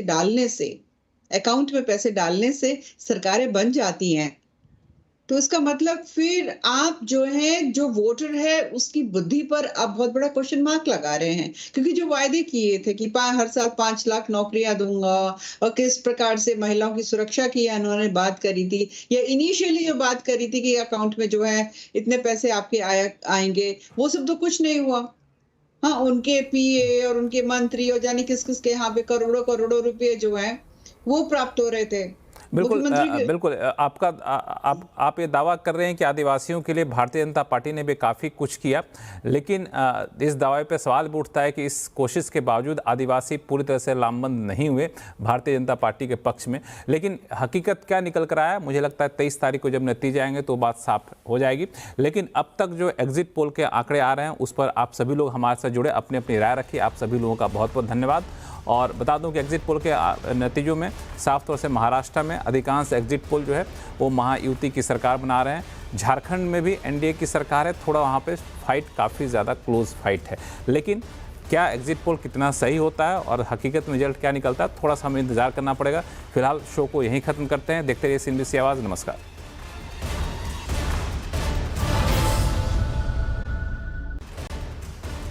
महाराष्ट्र और झारखंड में विधानसभा चुनाव खत्म हो गए हैं, मतगणना संपन्न हो गया है और अब सबकी निगाहें इसी बात पर टिकी हैं कि नतीजे क्या आएंगे। नतीजे आने में अभी वक्त है, लेकिन अटकल तो हर कोई लगाता है, तो इन अटकलों को ज़्यादा सटीक से हम लोग देखने की कोशिश करते हैं। इस बीच कई सारे एग्जिट पोल आ चुके हैं। अधिकांश एग्जिट पोल जो है वो महाराष्ट्र में महायुति की सरकार बना रहे हैं, झारखंड में भी एनडीए की सरकार बना रहे हैं, लेकिन वहाँ पे थोड़ी सी फाइट टफ होती दिखती है, ऐसा एग्जिट पोल बता रहे हैं। अब कौन सा एग्जिट पोल सही होगा, किस एग्जिट पोल का आधार क्या है और ये कहाँ से किस पार्टी को वोट मिल पा रहा है, और एग्जिट पोल अगर सही होता है तो तस्वीर क्या होगी नई सरकार की। अगर एग्जिट पोल में थोड़े बहुत बदलाव होते हैं तो कहाँ पे क्या क्या समीकरण बन सकते हैं, आज हम इसी में करेंगे खास चर्चा। और हमारे साथ चर्चा में विशेष मेहमान हैं, इन्हें बीजेपी के प्रवक्ता सैयद जफर इस्लाम हैं, शिवसेना यूबीटी के प्रवक्ता आनंद दुबे जी हैं, राजनीतिक विश्लेषक अभिज्ञान प्रकाश, विजय त्रिवेदी, सतीश के सिंह और अवधेश कुमार जी हैं, जो लोग पत्रकार भी रहे हैं और काफ़ी पैनी नज़र रखते हैं इस पूरे चुनाव पे। समय समय पर चुनाव से पहले हम लोग इनसे चर्चा करते भी रहे। लेकिन इन लोगों से चर्चा की शुरुआत करें इससे पहले हम चाहते हैं कि एक बार दिखा दें कि एग्जिट पोल क्या क्या कहते हैं किन राज्यों का। सबसे पहले बात करेंगे महाराष्ट्र का। तो महाराष्ट्र के एग्जिट पोल की शुरुआत करें तो पी मार्क का जो एग्जिट पोल है, पी मार्क का एग्जिट पोल कह रहा है कि महायुति को 137 से 157 सीटें मिलने का अनुमान है। महाविकास आघाड़ी को 126 से 146 सीटें मिलने का अनुमान है, तो अन्य को 2 से 8 सीटें मिलने का अनुमान यहाँ पे बताया जा रहा है। बता दो कि 145 जो है वो मार्क होता है वहाँ पे। अगला एग्जिट पोल आप देखें तो वो है आपको मैट्रिज का। मैट्रिज का एग्जिट पोल देखेंगे तो वहाँ भी मोटे तौर पे इसी लाइन पे एग्जिट पोल आ रहा है। वहाँ पे महायुति को 150 से 157 सीटें दे रहा है। बता दूं कि पी मार्क 137 से 157 था, तो मैट्रिज 150 से 170 सीटें दे रहा है महायुति को ज़्यादा सीटें दे रहा है। महाविकास आघाड़ी को थोड़ी सी कम सीटें दे रहा है, 110 से 130, और अन्य को 8 से 10 सीटें यहाँ पे मैट्रिक्स दे रहा है। दोनों ही केस में महायुति की सरकार बन रही है, ऐसा दोनों ही एग्जिट पोल बता रहे हैं। चाणक्य का एग्जिट पोल देखें तो वहाँ पे आपको महायुति को 152 से 160 सीटें मिलने का अनुमान जताया जा रहा है, महाविकास आघाड़ी को 130 से 138 सीटें और अन्य को 6 से 8 सीटें मिलने का अनुमान जताया जा रहा है। इसके बाद पीपल्स पल्स पे आएँ तो वहाँ पे महायुति को 175 से 195 सीटें, सबसे ज़्यादा मुझे लगता है कि यही मिल रहा है।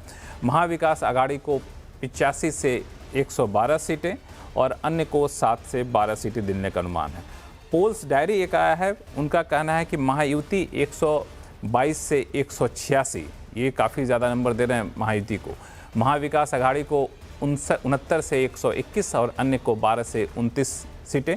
और रुद्रा का एक है, वो बता रहे हैं महायुति को 128 से 142, महाविकास आघाड़ी को 125 से 140, अन्य को 18 से 23। और आखिरी बता दूं कि जेवीसी का सर्वे ये झारखंड को लेकर है, या झारखंड पे चर्चा करेंगे तब आप इससे चर्चा करेंगे, लेकिन सबसे पहले महाराष्ट्र पे बात कर लेते हैं, फिर आपको हम झारखंड की बात करेंगे। महाराष्ट्र की बात करें तो जो आंकड़े यहाँ पे बता रहे हैं, जफ़र इस्लाम साहब जुड़ गए हमारे साथ, तो शायद जफ़र इस्लाम साहब के पास जाना चाहूँगा कि ये जो आंकड़े आ रहे हैं वो आपको कितने सही लग रहे हैं और वाकई में महायुति को इतनी सीटें आ रही हैं, तो आप इसका श्रेय किसको देना चाहेंगे?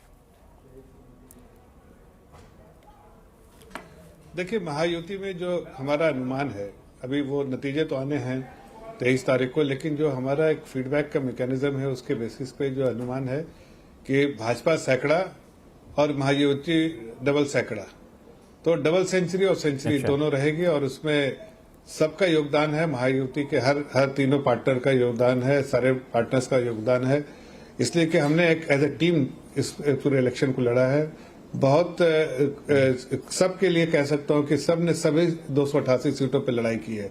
ऐसा नहीं कि हमने किसी हमारे जो एलोकेटेड सीट पे लड़ाई की, बाकी में हम उतना मेहनत नहीं किया। हमारे पूरी टीम और उनकी भी टीम, सब एज ए टीम हमने काम किया और सब हमने 288 सीटों पे एज ए टीम महायुति की फोर्सेस जो है लड़ी है। और इसलिए मुझे पूरा विश्वास है कि हम लोग इस पूरे इलेक्शन में सैकड़ा भाजपा को आएगा और डबल सैकड़ा जो है मतलब डबल सेंचुरी हम बनाएंगे एज ए महायुति के। 203 जो है नंबर इज समथिंग विच हमको ऐसा लगता है कि 203 जो है सीटें आएंगी। 203 हालांकि जितने भी अब तक एग्जिट पोल आए हैं, मैं देख रहा हूँ कोई भी एग्जिट पोल 203 के आसपास यहाँ पे नहीं आ रहे हैं। जो पीपुल्स पल्स से अधिक 195 का आंकड़ा यहाँ पे देता हुआ दिख रहा है। लेकिन इस पे मैं आपसे अलग से पूछूंगा कि आखिर ये आप 203 के आंकड़े कहाँ से ला रहे हैं। लेकिन शिवसेना उद्धव गुट के हमारे साथ प्रवक्ता आनंद दुबे जी जुड़ चुके हैं। आनंद जी, भाजपा के दावे तो बहुत ही बड़े हैं, 100 भाजपा और सब मिलकर के 200 प्लस 203 के आंकड़े, आप लोग तब तो काफी पीछे रह जाएंगे। लक्ष्मण जी नमस्ते। देखिए, ऐसा है कि उत्साह बहुत अच्छी बात है, लेकिन अति उत्साह अच्छी बात नहीं है। 4 दिन की चांदनी फिर वही अंधेरी रात। देखिए, एग्जिट पोल का हम कोई प्रश्न चिन्ह खड़ा करके उसका अपमान नहीं करना चाहते। बड़ी मेहनत से लोग एग्जिट पोल निकालते हैं। ये वही एग्जिट पोल हैं जो हरियाणा में चीख चीख कर कह रहे थे कि कांग्रेस पार्टी की पूर्ण बहुमत की सरकार आने वाली है। ये वही एग्जिट पोल हैं जो चीख चीख कर कह रहे थे 2024 के लोकसभा में कि भारतीय जनता पार्टी 350, 325, 350 सीटें लाने वाली। यही एग्जिट पोल हैं जो कह रहे थे कि मध्य प्रदेश और छत्तीसगढ़ जैसे राज्यों में कांग्रेस पार्टी की सरकार बनने वाली, और हुआ उल्टा। तो एग्जिट पोल ठीक है कि एग्जिट पोल, उसका नाम ही एग्जिट पोल है, आया है तो एक दिन एग्जिट हो जाएगा वो। देखिए, महाराष्ट्र ने उसी दिन अपना जनादेश दे दिया था जब 2022 में 20 जून को एक बहुत बड़ी गद्दारी हुई, एक चलती सरकार को गिराया गया और हमारे पीठ पे छुरा भोंका गया। उस दिन महाराष्ट्र ने मन बना लिया कि जब भी चुनाव होंगे महाविकास आघाड़ी ही सत्ता में आएगी, क्योंकि महाविकास आघाड़ी के काम करने का तरीका, उनको सबको साथ चलने का तरीका, ये महाराष्ट्र की जनता को पसंद आता है। ये छत्रपति शिवाजी महाराज का महाराष्ट्र है, यहाँ हिंदू मुसलमान सिख ईसाई सब साथ में चलना पसंद करते हैं। और 2024 के जो मुद्दे रहे आपने देखी ना, इन्होंने कहा बटेंगे तो कटेंगे। मैं आनंद दुबे जी, अगर आप इजाजत दें तो मैं आपको थोड़ा सा रोकूं, आपसे एक सवाल और पूछ लूं कि जो 203 के आंकड़े यहाँ पे शायद जफर इस्लाम साहब बता रहे थे, आप लोगों का अपना कोई सर्वे कराते तो होंगे ही, आप लोग अपना आकलन क्या है? उसको भी अगर आप शेयर कर सकें गठबंधन के तौर पे, पार्टी के तौर। हमारा सर्वे बहुत अच्छा है।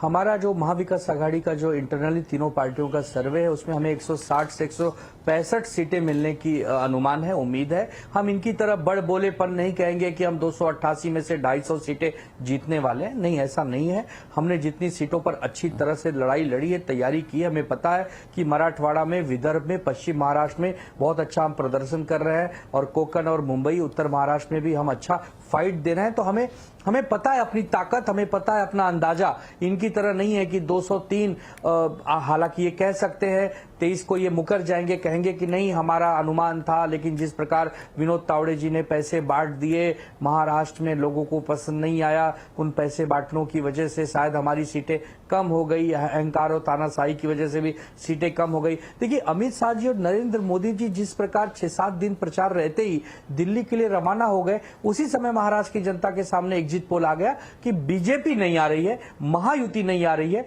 ये 120, 121 तक ये रुक जाएंगे। ठीक है, मजबूत विपक्ष की हमें आवश्यकता। ये बड़ा आरोप है कि चुनाव होने से पहले ही प्रधानमंत्री मोदी और अमित शाह महाराष्ट्र छोड़ दिए, जो एक संकेत जा रहा है कि वो लोग पहले ही सरेंडर कर चुका है, ऐसा आरोप है शिवसेना का। देखिए शिवसेना के जो भी स्पोक्स पर्सन है उनको ये जज, जी मैं बता रहा हूँ, शिवसेना के जो भी स्पोक्स पर्सन उनको शायद जैसे बोलते हैं ना कुएं में मेंढक, उसके बियॉन्ड मालूम नहीं रहता है, इसलिए वो इस तरह की बातें कह रहे हैं। हकीकत है कि प्रधानमंत्री का G20 का प्रोग्राम पहले से ही था, उनको जाना ही था, तो इसमें मैदान छोड़ के चले गए। वैसे ही आदमी बोलेगा जिसको जानकारी नहीं है। जहां तक गृह मंत्री जी का सवाल है, वो लास्ट तक वो कर रहे थे, सिर्फ एक बार उनको बीच में, अरे सुन तो लीजिए भाई, अमित शाह जी एक दिन नहीं, अमित शाह जी का बता दीजिए। किसी स्टेट में देश के गृह मंत्री अगर किसी प्रधानमंत्री जी के काम को नहीं जानता हूं, अमित शाह जी क्यों चलेगा? अरे तो सुन तो लो भाई, सुन तो लें आप, तो और किसके बारे में बात कर रहे हैं इतना देर से? आप सुन नहीं रहे क्या? दिमाग कहाँ है आपका? मैं तो आपके अमित शाह जी के बारे में बात कर रहे हैं, क्योंकि देश के गृह मंत्री जी है। अगर किसी स्टेट पे कोई ऐसा अनरेस्ट हुआ तो उनकी प्राथमिकता उस वक्त बन जाती है, वो स्टेट या वो जो घटना हुई वो एक उनका जो प्राथमिकता थी वो वहां प्राथमिकता में चले गए।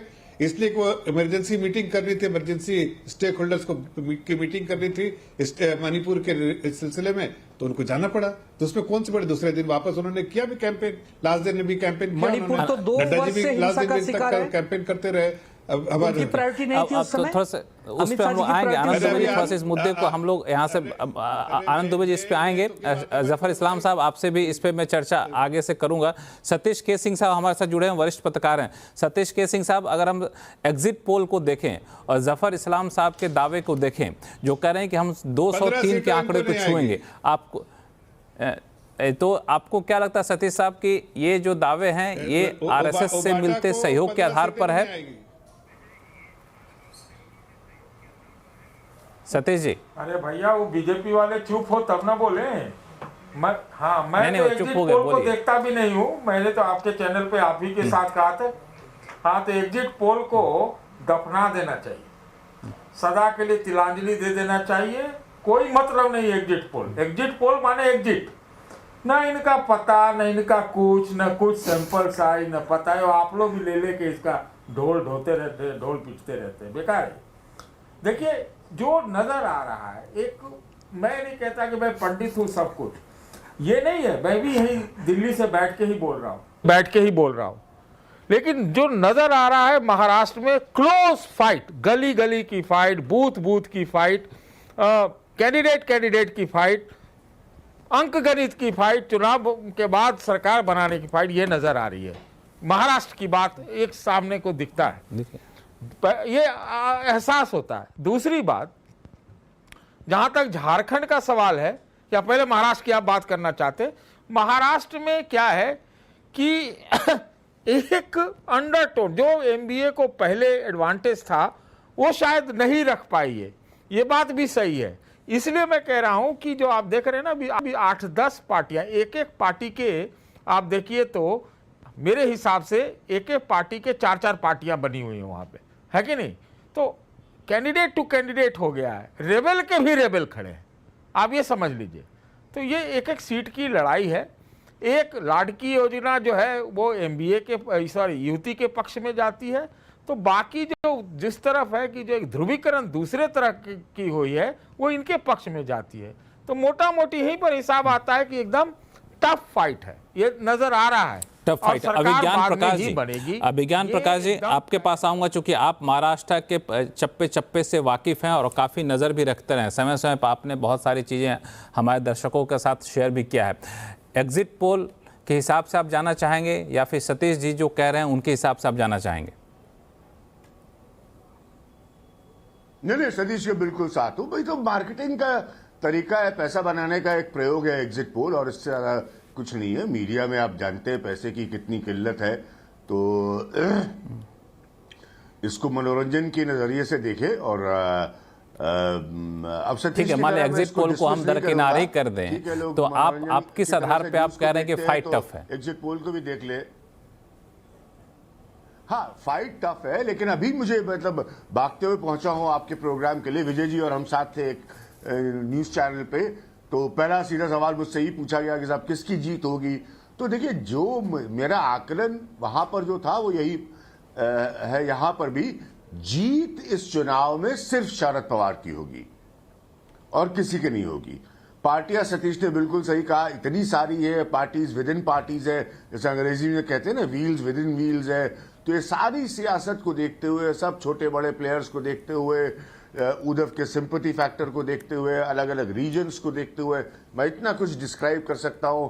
महाराष्ट्र में बहुत कॉम्प्लिकेटेड कास्ट इक्वेशन भी है, महाराष्ट्र में बहुत डोमिनेंट दलित इक्वेशन भी है, तो बहुत सारे फैक्टर है, एक नहीं। आप खुद बहुत अच्छा कार्यक्रम करते हैं, आप जानते हैं इन बातों को। तो दोनों तरफ से कहीं से भी कोई व्यक्ति अगर इसमें चूंकि फ्रैक्चर्ड हो सकती है सिचुएशन, लाभकारी नजर आता है, तो वो सिर्फ मेरे हिसाब से शरद पवार है, जिसके साथ ये साइड भी है और जिसके साथ ये साइड भी है। दिखाए वो किसी भी साइड से अपने आप को, वो उससे कोई फर्क नहीं पड़ता, वो उनकी राजनीति है। बिल्कुल, आपने काफी बड़ी बात कही कि चुनाव में सबसे ज्यादा पावरफुल शरद पवार होंगे, और सीटों के बंटवारे के वक्त भी हमने देखा कि शरद पवार ने जिस तरीके से सीटों का बंटवारा किया, उनकी जिस तरीके से चली, वो साफ तौर से वहां पे दिखा।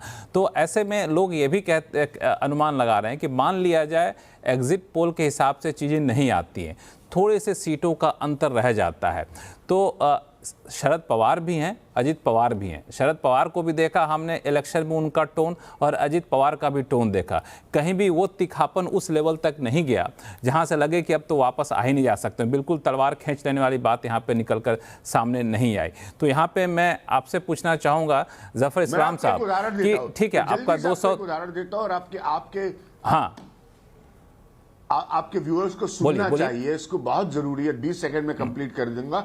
शरद पवार ने कांग्रेस क्यों छोड़ी थी? शरद पवार ने कांग्रेस छोड़ी थी सोनिया गांधी के विदेशी मूल के मुद्दे पर, और नई पार्टी बनाई थी, और उसके बाद 10 साल वो सोनिया गांधी के साथ केंद्र में रहे और 15 साल वो महाराष्ट्र की सरकार में रहे। तो ये है शरद पवार, ये याद रखिए। ये मैं कोई मतलब ये फैक्चुअल इतिहास दोहरा रहा हो, तो उससे ज्यादा तलखी तो नहीं हो सकती कि आपने टॉप लीडरशिप को चैलेंज किया, पब्लिकली धरने दिए और कहा कि ये देश की नेता नहीं हो सकती, इनका विदेशी मूल है, और उसके बाद अब उसके साथ इत्मीनान से रहे और महाराष्ट्र में सरकार चलाई। तो ये है बिल्कुल। जफर इस्लाम साहब, ये जो शरद पवार वाला फैक्टर है, अजित पवार का फैक्टर है, बीच में ये बातें निकल कर आई थी कि अजित पवार एक ऐसे गठबंधन के सहयोगी हैं जिनको लेके बीजेपी भी बहुत ज़्यादा कंफर्टेबल नहीं है। तो क्या आपको लगता है कि नतीजे आने के बाद ये एक हिस्सा है जो कभी भी पेंडुलम की तरह इधर से उधर जा सकते हैं? इस बात का खतरा बीजेपी महसूस करती है? नहीं, ये सब देखिए, ये हम लोग सब इतने अच्छे बौद्धिक, जफर इस्लाम साहब बिल्कुल नहीं बुलाए हैं। हाँ।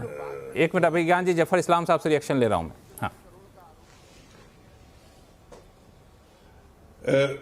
देखिए, ऐसा है कि महायुति एक यूनिट की तरह लड़ रही है। हम सब तीनों जो है, तीनों पार्टियां जो है, और आरपीआई भी साथ में, हमने हर चीज पे कंसल्टेशन किया है, छोटी छोटी चीजों पर भी हमने डिस्कशन किया है, डिबेट किया है, और उसके बाद कोई फैसले पे अराइव हुए हैं। इसलिए कोई कंफ्यूजन की कोई स्कोप ही नहीं। प्लस जो 2024 के जनरल इलेक्शन में जो कमियां रह गई थी, जो गैप्स थे, जो बॉक्सेस को टिक करने बाकी रह गए थे, उन सारी चीजों को हम इस बार कर पाए हैं।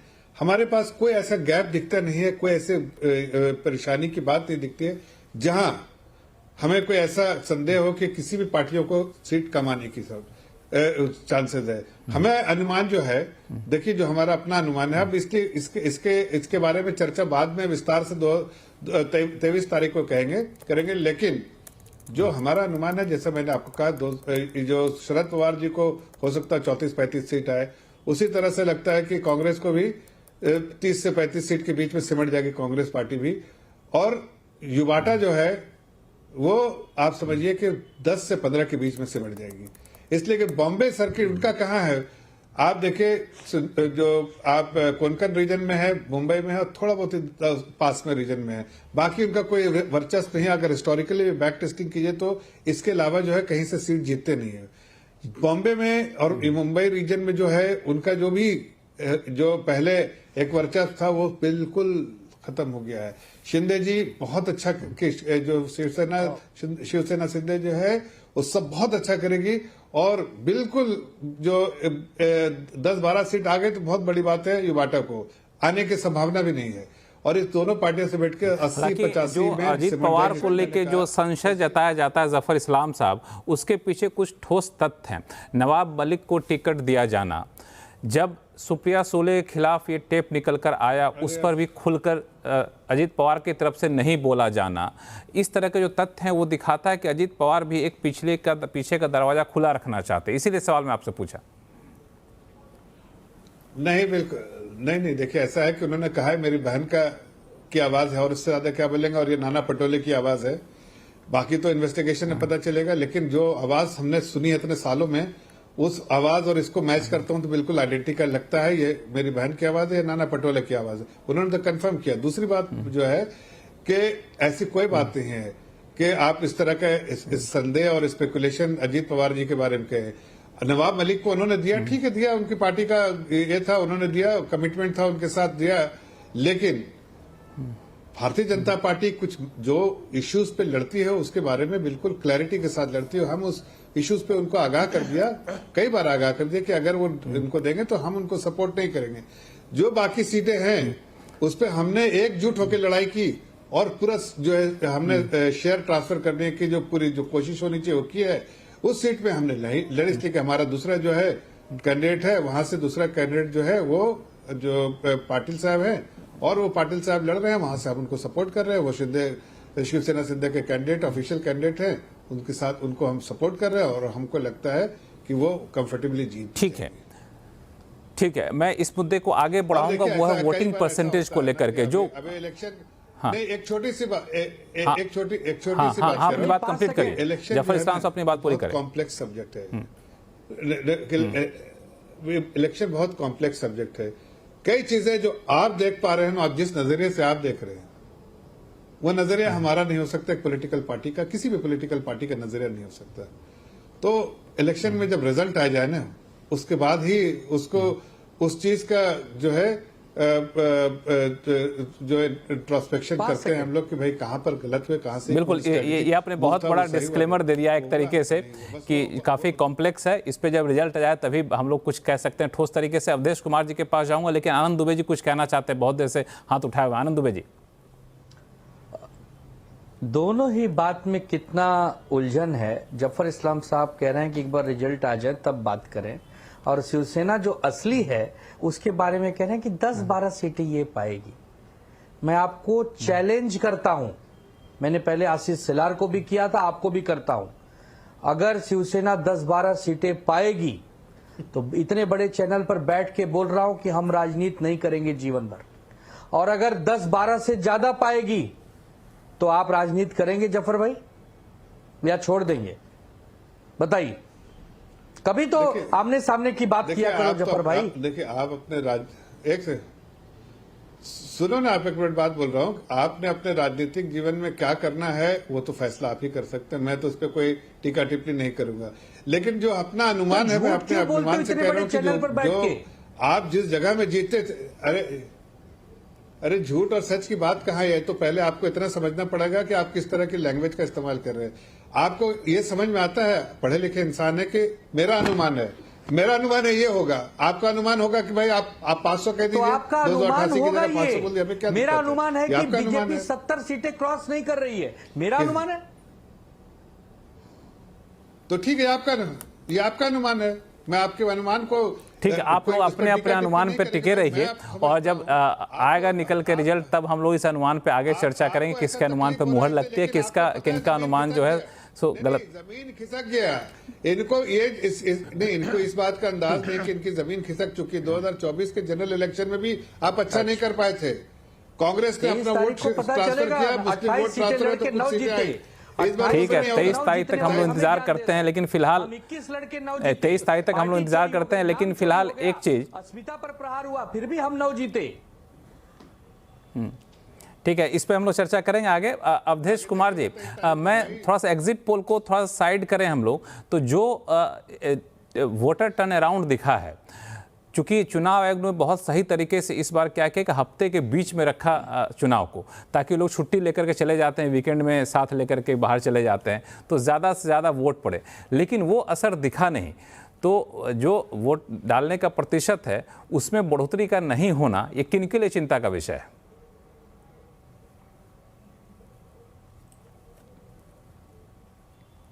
महाराष्ट्र में पिछली बार 61.4% के आसपास वोटिंग हुई थी, मुझे लगता है इस बार 62-63% के आसपास वोटिंग जाएगी।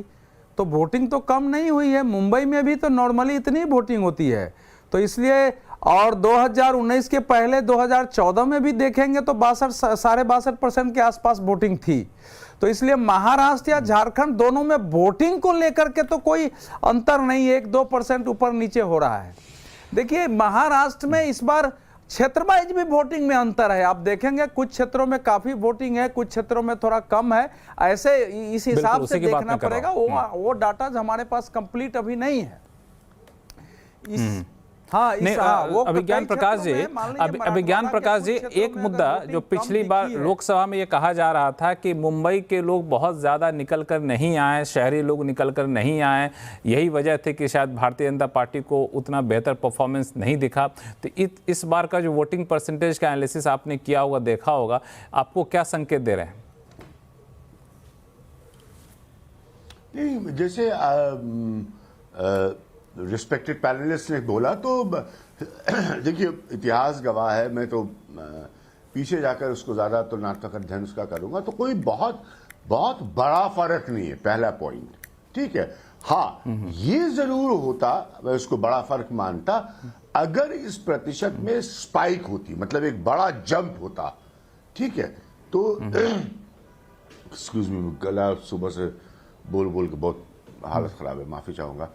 तो इसलिए क्या हो रहा है कि ऐसा नहीं है कि कोई बहुत बड़ा अंतर आया है। हाँ, ये आ सकता था, ये 10% ऊपर भी जा सकता था, लेकिन इसको डायरेक्टली अर्बनाइजेशन से जोड़कर देखने की इस चुनाव में जरूरत नहीं है। एक पॉइंट मैं जरूर रखूंगा कि, और ये पूरे देश के चुनावों को देखते हुए अलग अलग राज्यों में जब चुनाव होते हैं, प्रतिशत गिरते हैं, ये हमेशा आकलन निकल के आता है कि जहां पर अस्थिर सरकारें होती है कि एक गिर गई दूसरी बन गई, कोई इधर चला गया कोई उधर चला गया, कोई सेना में से नई सेना पैदा हो गई, नेता में से नया नेता पैदा हो गया, तो आम जनता जो है जिसको रोजमर्रा की जिंदगी जी रही है, जिसका कोई लेना देना नहीं इन सब बातों से, उसके अंदर एक पॉलिटिकल फटीग सेट हो जाता है कि मतलब सियासी तौर पे ना वो उकता जाता है कि भाई क्या देखे, किसको देखे, कौन जाएगा इधर, कौन जाएगा किधर, कौन पलटी मार देगा कौन। तो ये फैक्टर होते हैं जो चुनाव से जो नहीं होने चाहिए। ये डेमोक्रेसी है, ज्यादा से ज्यादा लोग निकलकर वोट करने चाहिए, लेकिन राजनीति जो है ऐसी हो जाती है और राजनीतिज्ञ ऐसी राजनीति करते हैं कि लोग उकता जाते हैं कि अरे भाई कब किसका मालूम नहीं कि यहाँ बैठे हैं, कल वहां बैठे हैं, कल किधर चले जाएंगे, कल उधर चले जाएंगे। तो ये एक फैक्टर जरूर होता है जो स्टेबल गवर्नमेंट से नेगेट होता है। जब स्थायी सरकारें होती है, भले वो हार जाए और अगली स्थायी सरकार आ जाए, तो ये फैक्टर नेगेट होता है, क्योंकि जनता जनार्दन जो है वो इस तरह की राजनीति से इरिटेट हो जाती है। मुझे हिंदी का सही शब्द नहीं मिल रहा है, इरिटेट हो बिल्कुल जाती है। इस तरीके की चीजें आपने सही कहा, जमीन पर भी दिखा है। जमीन पे जो हमारे कई सारे सहयोगी गए, उन्होंने भी कहा कि इस तरह के उधेड़-बुन असमंजस की स्थिति कई बार, या फिर कहें इरिटेशन की स्थिति, उगता जाने वाली स्थिति लोगों के बीच में दिखी। सतीश जी, बारामती भी उसका एक सही मिसाल था। बारामती के आसपास के इलाकों में भी पवार वर्सेस पवार की लड़ाई काफ़ी ज़्यादा तगड़ी थी, तो वहाँ भी लोग कई सारे सीटों पर संदेह जता रहे थे कि एक तरफा जो हम लोग फाइट करें तो वहाँ पर नहीं दिख रहा है। इस तरह से ही कई जगहों पर दोनों पार्टियां आपस में जो लड़ रही थी, जैसे पुरानी शिवसेना नई शिवसेना कह लें, एनसीपी पुराना नई एनसीपी, तो ये सब कितना फैक्टर करेगा नतीजों पर?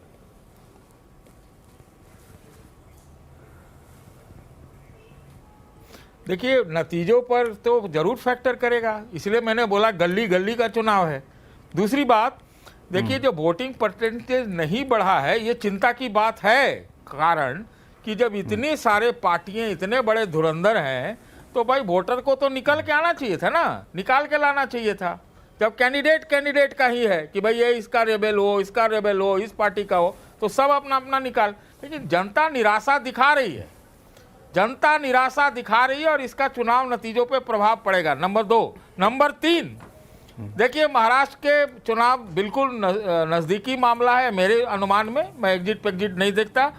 देखिए यहाँ पर मुस्लिम का अगर ध्रुवीकरण हो गया है तो युति के खिलाफ जाएगा। हिंदू बटे कि नहीं है मैं नहीं जानता हूँ, लेकिन हो सकता है अगर बट भी गए हो तो ये आश्चर्य नहीं होगा, क्योंकि जाति व्यवस्था है। तीसरी बात कि जो दलित है, दलित भी मुझे लगता है कि बिल्कुल युति के साथ एक मुश्त नहीं गया होगा, ये 100% श्योर है। और तीसरा, महिला जो है हमको लगता है कि ज़्यादा युति के साइड गया हो, तो आपको हर तरफ असमंजस की दृष्टि दिख रही है। तो ये नतीजे भी जो है वो कुछ ढुलमुल ही और बीच बीच के आएगा। मैं एक बात कहना चाहता हूँ भाई, मैंने आपके शो में कहा भी था पहले, 1995 में जब पहली बार शिवसेना बाल साहब ठाकरे वाला और बीजेपी का सरकार बनी थी, तो 138 सीट आए थे और 45 इंडिपेंडेंट जीते थे 1995 में। क्या पता कुछ हमें ऐसा ही देखने को मिले इस बार भी। कौन किधर छड़प जाएगा पता तो नहीं है लक्ष्मण जी, हर कोई ऐसा ही होगा। अलग अलग अटकलें लगा रहा है, कौन किधर छड़प जाएगा कोई अंदाजा नहीं। आनंद दुबे जी, आपने अपने अनुमान दिए 163 के आसपास, जफर इस्लाम साहब 203 के आसपास का अनुमान दे रहे थे, एग्जिट पोल कुछ और कह रहे हैं। चलिए हम लोग ऐसा करते हैं कि हम लोग किसी के साथ नहीं रहते हैं, बीच का अनुमान लगाते हैं कि हो सकता है कि बराबरी की फाइट हो, जैसा सतीश के सिंह साहब और बाकी हमारे पैनलिस्ट कह रहे थे। तो बीच के फाइट में सबसे ज़्यादा एक सबसे फ्लेक्सिबल फैक्टर जो है, या फिर कहें सबसे लचीलापन जो है, वो सबकी नज़रें टिकी रहेंगी शिवसेना पर। शिवसेना, उद्धव ठाकरे भाजपा के गठबंधन को तोड़ा क्योंकि उन्हें मुख्यमंत्री बनना था, वो चले गए उधर, 2.5 साल रहे, लेकिन फिर दोबारा से सत्ता चली गई। बाकी कहीं कोई मिलावट, दोनों में समानता नहीं दिखती है, एमबीए और एमबीए के भीतर शिवसेना में। तो ऐसे में शिवसेना के वापस आने का दरवाज़ा आप लोग कितना खोल कर रखे हुए हैं? क्योंकि आपकी तो ज़्यादातर समानताएँ महायुति से मिलती हैं, भाजपा से मिलती हैं। दरवाज़ा बंद है और उस दरवाजे पे कम से कम 500-500 किलो के ताले भी लगे हैं, वो टूटने वाले नहीं है। अच्छा, ताले ही लगे, दीवार तो नहीं बनी है? सही पार्टी ने हमारी पार्टी ताले ही लगे हैं, दीवार तो नहीं बनी है? नहीं, मैं वही कह रहा हूँ, दीवार भी बन गई है। नहीं, दीवार भी बनी है ना, दीवार के बाद ही ताला लगता है। अच्छा, दीवार पर दरवाजा होता है, दरवाजे पर ताला लगता है। जिस अहंकारी पार्टी ने हमारी पार्टी तोड़ी है, सडन करके हमारी सरकार गिराई, हमारा नाम और चुनाव चिन्ह चुराया है, हम उसको माफ करेंगे? महाराष्ट्र कदापि माफ नहीं करने वाला है किसी भी कीमत पर। बहुत दावे और जिम्मेदारी से कहता हूं कि हम सब महाविकास आघाड़ी के साथ हैं। आपके ये जो एग्जिट पोल आ रहे हैं, ये सब के सब ध्वस्त हो जाएंगे। जो हमारे बारे में अच्छा बता रहे हैं, जो बुरा बता रहे हैं, मैं उनमें नहीं जाना चाहता। हम 160 से ज्यादा सीटें लाकर सरकार बनाने जा रहे हैं। हमें फिर आपको मुंह दिखाना है, हम कोई भाग नहीं जाएंगे देश छोड़ के, हमें आपके सामने आना है। हमारे ग्राउंड्स रिपोर्ट्स बता रहे हैं कि बहुत अच्छी लड़ाई हुई है। हमारी तीनों ही पार्टियों का बहुत अच्छा वोट बैंक है जिन्होंने हमें मदद किया है। मैं किसान, नौजवान, माताओं, बहनों का आशीर्वाद मिला है, इस दम पर हम बोल रहे हैं। हम कोई 200 पार, जफर इस्लाम साहब, ताला दोनों तरफ लग गए हैं कि एक ही तरफ लगे हुए हैं? एक मिनट आनंद दुबे जी, एक मिनट जफर इस्लाम साहब है हाथ कंगन को आर से क्या? जफर इस्लाम साहब, ताले दोनों तरफ लगे हैं कि एक ही तरफ लगे हैं? अरे देखिए, ऐसा है कि ताला जितना बड़ा ताला लगा सकते हैं लगाइए, इसलिए कि आपके ताले का कोई वैल्यू नहीं है।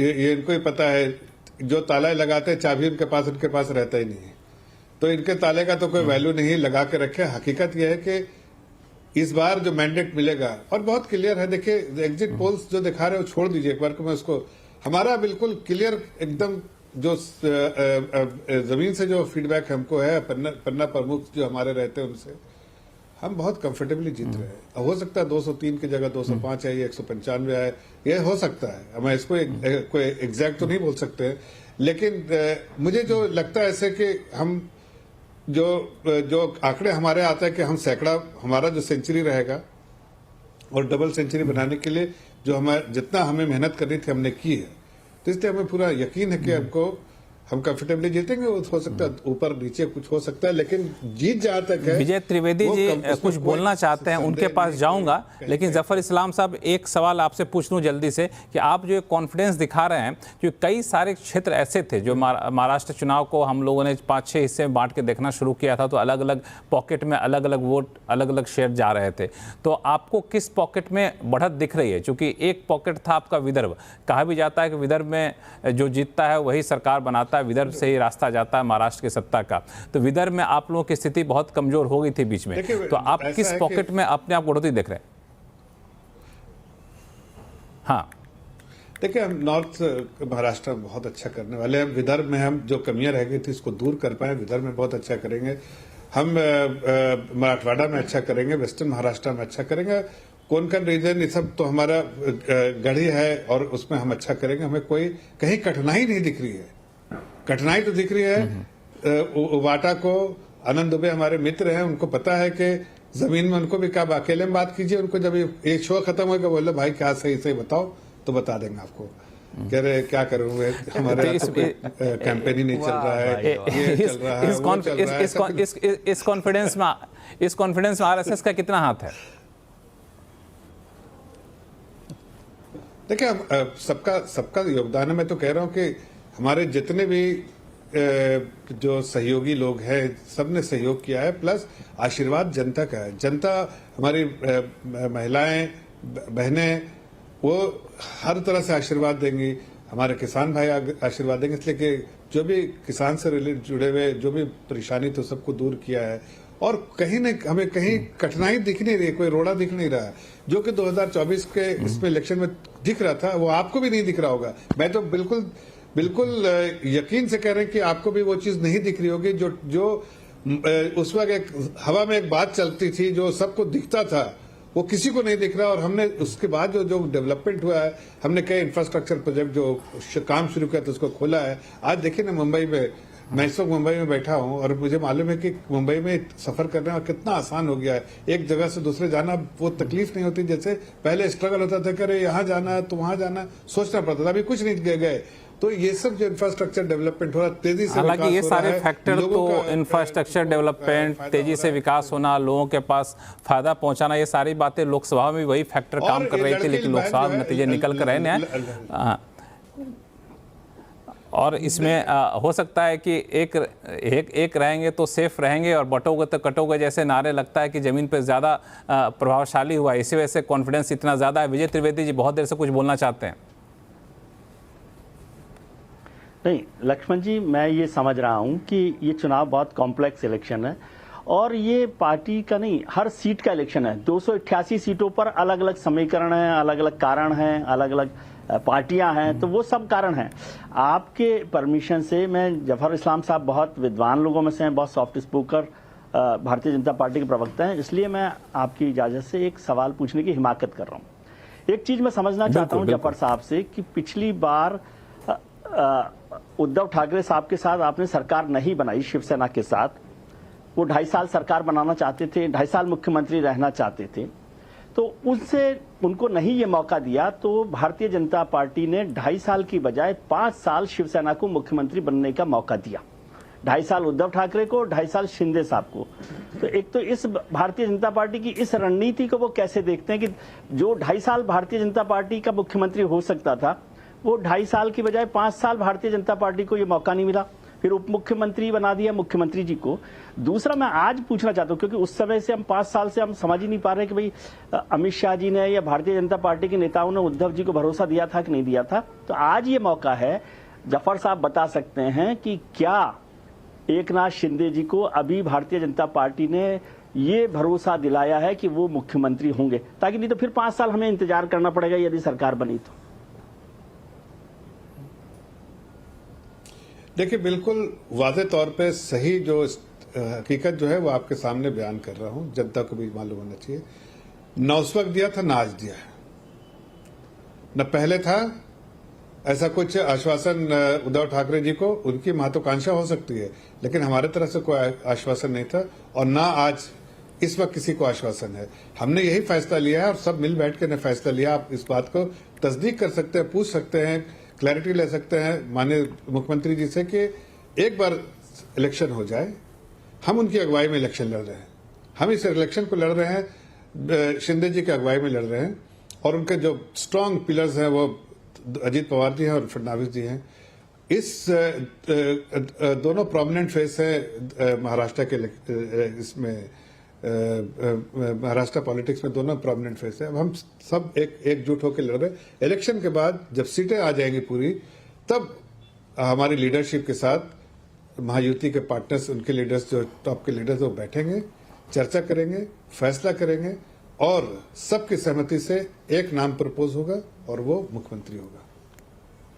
हालांकि जो विजय जी ने सवाल पूछा, उसी का एक कह सकते हैं एक सप्लीमेंट्री सवाल मेरा रहेगा, उसका जवाब मैं आपसे लूँगा ब्रेक के बाद। वो ये कि कितने दिन तक देवेंद्र फडणवीस जैसे प्रभावशाली युवा नेता को आप मुख्यमंत्री के कुर्सी से बाहर रख सकते हैं? इतना जोखिम लेने की क्षमता कितनी है? और साथ में जो शिवसेना उद्धव गुट कह रहे हैं कि हम सत्ता में आएंगे, तो अगर वो आते हैं तो उनके लिए मुख्यमंत्री का चेहरा कौन हो सकता है? इस पर बातचीत करेंगे छोटे से ब्रेक के बाद, कहीं जाइएगा नहीं।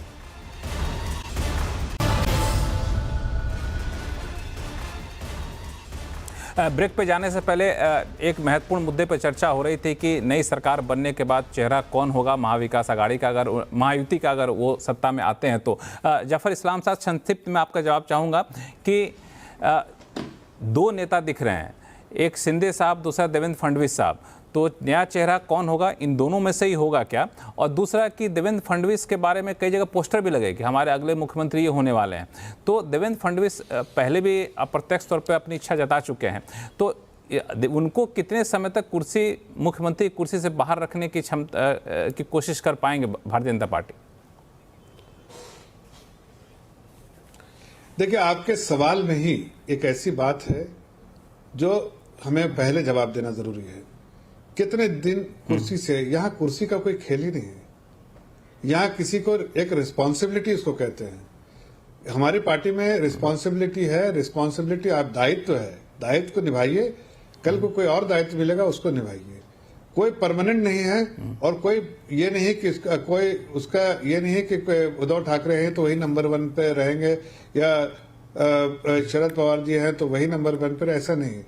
यहाँ पर हमारी पार्टी में किसी को भी कोई भी दायित्व दिया जा सकता है। आज वो मुख्यमंत्री, कल को सेंट्रल मिनिस्टर हो सकते हैं, कल को वो डिप्टी चीफ मिनिस्टर भी हुए, कल को कैबिनेट मिनिस्टर भी हो, कुछ भी हो सकता है, पार्टी प्रेसिडेंट हो, मतलब कुछ भी हो सकता है। वो पार्टी इस तरह से नहीं, ये सवाल इसलिए पूछा था मैंने जफर साहब कि जब सरकार बनी थी तो देवेंद्र फडणवीस साहब को सीएम नहीं बनाया गया था, तो ऐसी खबरें भी आ रही थी कि नाराजगी थी, तो बाद में फोन कराया गया, फोन करने के बाद वो उप मुख्यमंत्री के लिए तैयार हुए। खैर, इस पर हम लोग चर्चा करेंगे 23 तारीख के बाद भी। आनंद दुबे जी, अगर आप ही की बात हम लेकर चलें तो शरद पवार इशारा कर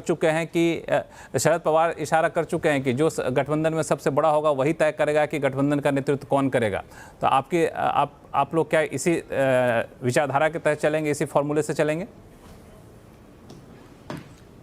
देखिए, ऐसा है कि हमारे नेता ने चुनाव के पहले कहा था कि एक चेहरा लेकर चलते हैं जिसका लाभ मिलेगा। तो उस समय नेताओं ने कहा कि नहीं, चुनाव के बाद तय करते हैं, जिसकी सीटें ज्यादा होंगी वो उस समय देखेंगे।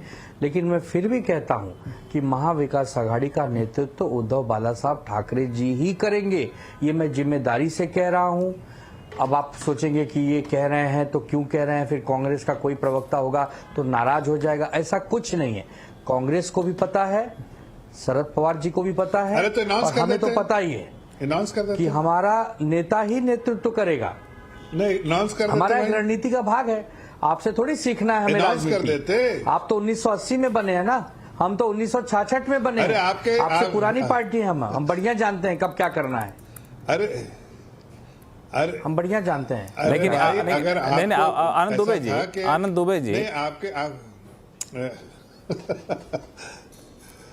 दुबे जी, अगर आप ही के कह रहे हैं लोग चाहते थे एक चेहरा हो तो अच्छा फायदा हो, तो दिखा देते हैं उद्धव ठाकरे जी का चेहरा। आनंद दुबे जी, तो आप कह रहे हैं कि गठबंधन में, आनंद दुबे जी, गठबंधन में नंबर गेम में भले ही उद्धव गुट शिवसेना पीछे रहे, फिर भी नेतृत्व उद्धव गुट ही करेगा, ये आप कहना चाह रहे हैं? नहीं, पीछे रहने का सवाल ही नहीं उठता है। जितनी सीटें हम लड़े हैं उसमें से बेहतर प्रदर्शन करके हम सीटें लाएंगे। स्वाभाविक सी बात है कि कांग्रेस हमसे 10-5 सीटें ज्यादा लड़ रही है, तो हो सकता है उसके नंबर हमसे 2-4 बढ़ जाए। लेकिन हमारे यहाँ बड़े छोटे का कोई प्रश्न नहीं। तो नंबर बढ़ जाते हैं, नंबर बढ़ जाते हैं, फिर भी नेतृत्व आप ही करेंगे। नंबर बढ़ जाए फिर भी उद्धव ठाकरे नेतृत्व करेंगे। बढ़ जाएंगे चाहे घट जाएंगे, नेतृत्व हम ही करेंगे। यस, उद्धव ठाकरे जी ही नेतृत्व करेंगे। सतीश के सिंह, ऐसी हालत में एमबीए कितना एकजुट रह पाएगा?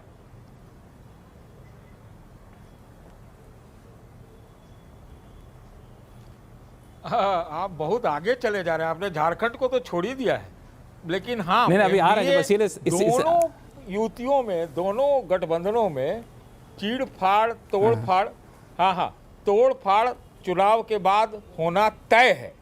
जो मुख्य पार्टियां वो तो अपनी एक जगह रहेंगी, लेकिन इसके अलावा बाकी अभी तो ये भी तय होना है कि कौन असली शिवसेना है, कौन असली एनसीपी है, कौन असली में घुस जाएगा, कोई बाहर निकल जाएगा।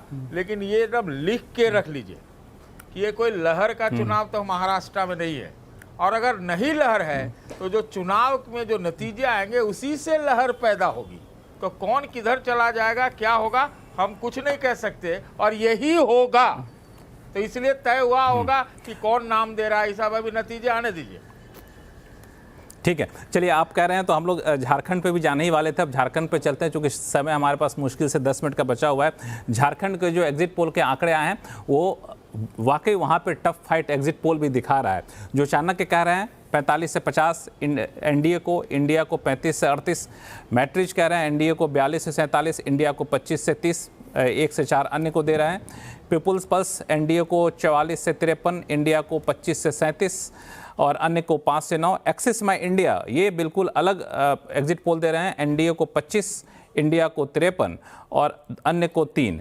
और जेवीसी हैं जो एनडीए को 40 से 44, इंडिया को 30 से 40 और अदर्स को 1 दे रहे हैं। जफर इस्लाम साहब, जो घुसपैठिए वाला दांव बीजेपी चला था, झारखंड में बहुत चला नहीं लगता है। अरे झारखंड इज, मतलब आपको कोई संदेह है, you have any doubt? We have none. We comfortably जीतेंगे, कोई दिक्कत नहीं है। झारखंड में तराई कर रही है करप्शन इस तरह से, और मुख्यमंत्री देखिए जिस तरह से करप्शन कर रहे हैं, हर जगह लैंड खरीद लिया, ले लिया है, दबोच लिया है, अलग अलग नाम से। कहीं पर सोरेन नाम रखते हैं कॉमन, और बाकी कुछ नहीं, चेंज करते रहते हैं। ऐसे में आवाज आ रही मेरी? हाँ, आ रही आवाज। तो ऐसे में वहां की जनता, मैं खुद झारखंड 2500 बार गया इस पूरे इलेक्शन से पहले, और वहां जो देखा आम जनता में बिल्कुल तरह वो चाहते किसी तरह सरकार जाए, इसलिए कि यहाँ तो खाने पकाने वाली सरकार है, सिर्फ अपना फायदा उठाने वाली सरकार है, और खुद जो बटोरने वाली सरकार है। तो वहां पर तो आप देखिए कितने अधिकारी परेशान हो गए हैं, वहां पर इस तरह से करप्शन कराया जा रहा है। कितने अधिकारी उसमें मिलके, कई अधिकारी जेल में भी गए हैं, खुद मुख्यमंत्री को जेल में जाना पड़ा, और इस कदर रैम्पेंट करप्शन हुआ है साहब कि आप झारखंड के इतिहास में इस तरह का करप्शन नहीं हुआ है। तो जनता भी तो देख रही है ना। जनता को आप ऐसा थोड़ी सोचते कि उनके आंखों में धूल झोंक के आप जीत जाएंगे। ये हालांकि थोड़ा सा यहाँ पे जफर इस्लाम साहब, जब महाराष्ट्र के आंकड़े थे तो आप एग्जिट पोल के साथ थे और एग्जिट पोल से आगे के आंकड़े आप दे रहे थे, लेकिन झारखंड के जो एग्जिट पोल आ रहे हैं उससे आप बहुत सहमत मुझे दिख नहीं रहे। नहीं, मैं तो खुद कह रहा हूँ कि एग्जिट पोल छोड़ दिए, मैं तो एग्जिट पोल पर नजर भी नहीं डाल रहा हूँ। मैं तो कह रहा हूँ अपने आंकड़े 50+ में होंगे, बस ये बता रहा हूँ। ये और आंकड़े मैं बता रहा हूँ ना कि 81 में 50 के आसपास होंगे हमारे, कम से कम। अब जी अवधेश कुमार जी, अवधेश कुमार जी, भाजपा का ये दावा, झारखंड में झारखंड का एक वीडियो मेरा बहुत वायरल हुआ था, इसलिए कि मैं एंकर से लड़ रहा था इसी बात पे, और आज उस एंकर में थोड़ा देर पहले आपसे उस चैनल में था, मैंने दिखाया उसी चीज को। दे वर ट्राइंग टू रिडिक्यूल कि नहीं ये गलत है, लेकिन इवेंचुअली वही हुआ जो सही हकीकत है। आज भी मैं कह रहा हूँ, आपसे मिलूंगा 23 तारीख को। हमारे दुबई जी भी मालूम है मुंबई के ही हैं, और मुलाकात होती है, चाय भी पिलाऊंगा और फिर बताऊंगा कैसे क्यों हारे, उसको भी हम पूरा पूरा डिटेल में बताऊंगा दुबई जी को, और उनको पता भी है वैसे, लेकिन फिर भी बताऊंगा उसमें जब मौका मिलेगा तो।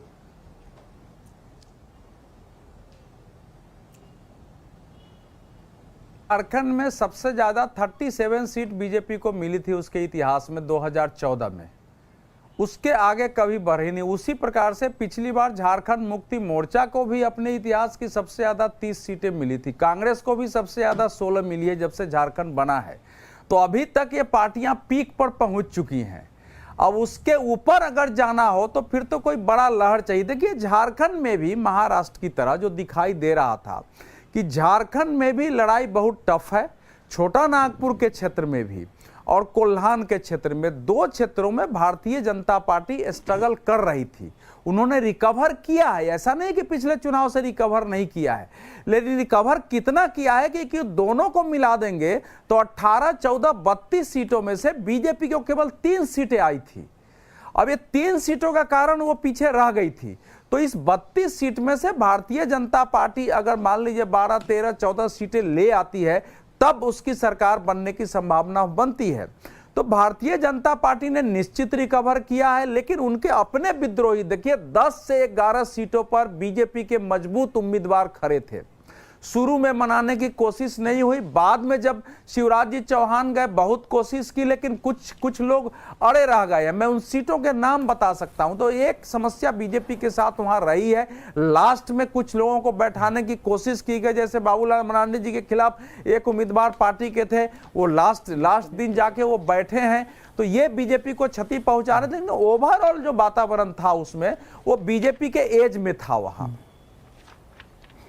लेकिन आपने जो इतिहास की बात की कि सबसे ज़्यादा सीटें बीजेपी को इतिहास में मिली, इससे ज़्यादा कितनी मिलेंगी कहना देखना होगा। त्रिवेदी जी, इतिहास से थोड़ा सा आगे बढ़ें तो हमने देखा है कई सारे आदिवासी नेताओं को भी भारतीय जनता पार्टी ने अपने में मिलाया, पार्टी तक को मिलाया। तो उसका फ़ायदा क्या ज़मीन पर दिखेगा नहीं नतीजे में? विजय त्रिवेदी जी से संपर्क हमारा कट चुका है। सतीश के सिंह साहब, यही सवाल मैं आपके पास लेकर के आऊँगा। ये कहना है कि आदिवासी लोग बहुत ज़्यादा पक्ष में नहीं आए, लेकिन जबकि पिछले कुछ महीनों में हमने देखा कि कई आदिवासी नेता भारतीय जनता पार्टी ज्वाइन किए जो वहाँ के कद्दावर नेता थे, यहाँ तक कि पार्टी तक यहाँ पे विलय हो गया मरांडी साहब का। तो इसका फ़ायदा नहीं दिखेगा या फिर बिल्कुल जेएमएम लीड करेगा?